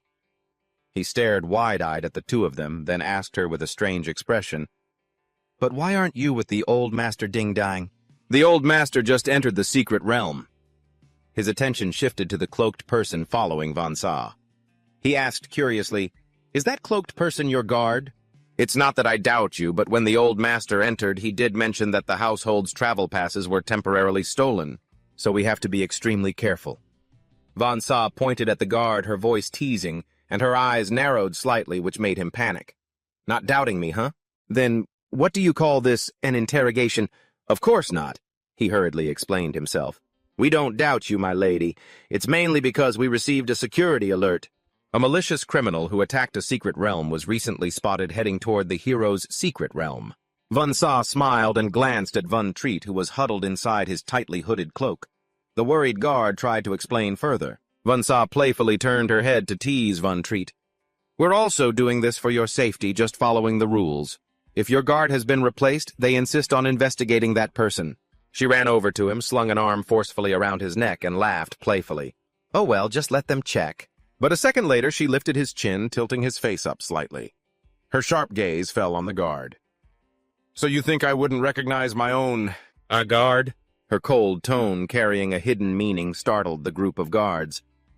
Perhaps I've been replaced too. Why don't you investigate me as well? We wouldn't dare if Lady Von Sa is so certain. Then there's surely no mistake. Please enter. With a soft, she coldly led Von Triet, walking confidently past the guards and into the secret realm. Von Sa, who was in the lead, had already stepped inside. Triet followed right behind her, his upper body already through the gate. His eyes grew colder as he looked at the back of the person in front of him. Inside the secret realm. This person's status seems to be even higher than I imagined. Once inside with no one else but the two of them around, she spoke. Based on your trust, I've brought you in this time. I don't care what you plan to do. Von Sa turned to look at him, her face returning to its beautiful angelic expression. But this is it. I won't help you any further. Von Triet released his undead spirit, positioning it right in front of the entrance gate, and said to her, Thank you. Take it with you. I'll handle things from here on. They won't suspect you anymore. Von Sa turned away, annoyance written all over her face, and crossed her arms, letting him disappear on the spot. I guess you do have some conscience. Von Triet teleported into the mirror world. Looking at Von Sa's reflection from outside the mirror dimension, he quickly called up his system panel. He reached out and pressed the parameters on it. Mirror dimension description. Reverse and disable all ultimate skills. Use this time. I can finally use it. This was the ability after the mirror world leveled up to level 3. Immediately after the partitioned skill was activated, a system notification appeared, and then monsters were simultaneously copied and appeared. He calmly observed the entire process, thinking to himself, a level 3 mirror world can copy monsters from the real world's secret realm. Faced with the massive onslaught from these monsters, Von Triet remained very calm. He used his power to attack all of them while sighing with emotion internally. From now on, I can freely grind monsters in the mirror world without having to worry about being discovered. After getting a feel for fighting the created monsters, he leisurely left the mirror world, but a thought kept running through his mind. More importantly, Von Triet's eyes stared intently at the information panel, which was constantly updating with notifications. The corner of his mouth curved into an excited smile. Even when I leave the mirror world, the undead spirits can stay there and grind levels for me. He stood at a distance, looking at the panoramic view of the citadel, and marveled. To think they built an entire citadel inside a secret realm. At the same time, he made a decision. First, I should probably scout the area. Yunche's vision gradually came into focus, centering on the most magnificent and imposing building in the city. He recalled what he had read in the diary and silently confirmed it. According to the Ding family's journal, that must be where Ding Kun is. I know very little about him. Yunchi unconsciously brought a hand to his lips, his mind racing. All I know is that he reached S-Class 15 years ago, and after that it seems he never revealed his true strength to anyone. Even Third Elder Ding doesn't know for sure. He tried to connect this information with what he knew from his past life. If I had more detailed intel, my chances of dealing with him would be much higher. In my past life, I knew everyone who reached S-Class, but this guy, he just appeared out of nowhere. Yunchi suddenly turned around and asked Bonbon, "Do you know who he is?" Hearing the question, Chaoan looked utterly confused, his face vacant and dazed. Seeing this, Yunche couldn't help but grit his teeth, thinking with frustration, "It's still no use, huh?" He recalled his skill leveling up and thought with some confusion, but it's clear that when the mirror world reached level 3, the intelligence of the undead should have increased noticeably. As Yunche pondered, he stared intently at him. Bonbon's intelligence had shown the most obvious increase of all. Noticing his stare, Chaoan simply looked back with the same vacant expression, making Yunche second-guess himself. But still, it wasn't enough to be able to communicate. Yunche shifted his gaze toward the distant fortress, thinking to himself, perhaps if the mirror world keeps leveling up, Bonbon will regain more of his consciousness. The scene shifts to the magnificent building Yunche was observing. From inside, an urgent voice calls out, "Father! You always dote on third brother the most. You can't just sit there and do nothing." The speaker was Ding Dan. He was extremely anxious as he reported to the man in charge. "Third brother's whereabouts are still unknown," he said urgently. "According to news from the base, that criminal, Asi, actually dared to come near this heroic secret realm." Witnessing Ding Dan's panic, Ding Kun said nothing, slowly pushing himself up to his feet. Seeing him approach, the old man continued to ramble on. "To have captured third brother so silently, I'm afraid he must be S-Class too. To be safe, I must ask you to help me, father. Of course, if we could get the class change certificate." But before Ding Dan could finish his sentence, a hand suddenly burst through his chest. His urgent voice was cut short. After the sudden attack, Ding Kun warned in a cold voice, "You've lived this long, and you can't even stop a little brat, and now you presume to tell me what to do?" Ding Dan's eyes widened in utter disbelief. He coughed up a mouthful of blood, but Ding Kun paid no mind to his condition, scoffing, "This brat just barely reached S-Class and received the request for a class change. He wouldn't even be able to withstand a single blow from me." The cold declaration from Ding Kun sent a chill down one's spine. "It's difficult for me to keep a worthless piece of trash like you around. I only kept you so you could take better care of my grandson." He clenched his fist, activating his ability to drain the life force from Ding Dan's body into his own. He spoke in a disappointed tone, "And the result, you not only lost him, but you also expect me to clean up your mess." The old man's life force drained away, his eyes losing focus, but Ding Kun paid it no mind and continued, "Do you have any idea by losing third brother? I've not only lost a relative, I've also lost several years of my own lifespan. Do you hear me? Meanwhile, outside the building, Ding Yan was riding on a slave's back, laughing with great amusement as he watched the scene around him. He continuously ordered the wolves onward. "Loot faster, go on loot." Amid the chaos, a little girl sat crying miserably. In contrast, Ding Yan's excited voice rang out, "If it all gets eaten, there'll be nothing left for you." Nancy approached from behind and suggested, "Young master, your pets haven't eaten meat in several days. How about—" From a corner, Yun Che was hidden, witnessing the entire scene. He struggled to contain his rage. Compared to this place, the Ding family outside the secret realm was incredibly restrained. No matter how hard he tried, the energy inside his body wouldn't stop, surging outwards, demanding to be released. Huh. Suddenly, Yun Che sensed a surge of energy from behind him. He immediately turned to look. Chao An was now seething with pure rage. It was as if he had completely lost control. Yun Che's gaze lowered as he murmured, "Bon. Even in a state like this, you still want to save people that badly." He recalled their past memories. Among the children in the disaster zone back then, you and Lan Kan were the kindest and the strongest. And when someone whipped them shouting, "A slave like you dares to steal the master's food," where did this little brat come from? Get lost. You still bravely stood in front of them. That's why I took you two on as my disciples and trained you. Yun Che recalled his hope when he trained them. I hoped that after you became stronger, you could help others. His eyes grew sharp, his tone filled with deep regret. But in the end, it was I who destroyed you, who turned you into what you are now. Just then, Chao An suddenly mumbled something with great difficulty. Lan, Kan! Yun Che immediately snapped to attention, exclaiming in shock, Bon, you! He strode forward and grabbed Chao An's shoulders, asking, Are you conscious? Can you? He didn't answer, instead uttering a name. Ding Kun. Chao An gritted his teeth filled with hatred and slowly said, Lan Kan is Ding Kun. Upon hearing these words, Yun Che, his eyes flew wide open in horror. The scene cuts back to the inside of the building. After dealing with Ding Dan, Ding Kun slowly wiped the blood from his arm with a cloth and muttered a name. Yun Che. Ding Kun drew the sword at his side. His tone was filled with rage. Yun Che, are you purposely using this name to challenge me? His mask slowly faded away, revealing the face beneath as he mused indifferently. I can't believe it's been so many years. To hear that name again, the energy in his body suddenly erupted. Dean Khan let out a crazed smile. Let me see who dares to impersonate you, my beloved master.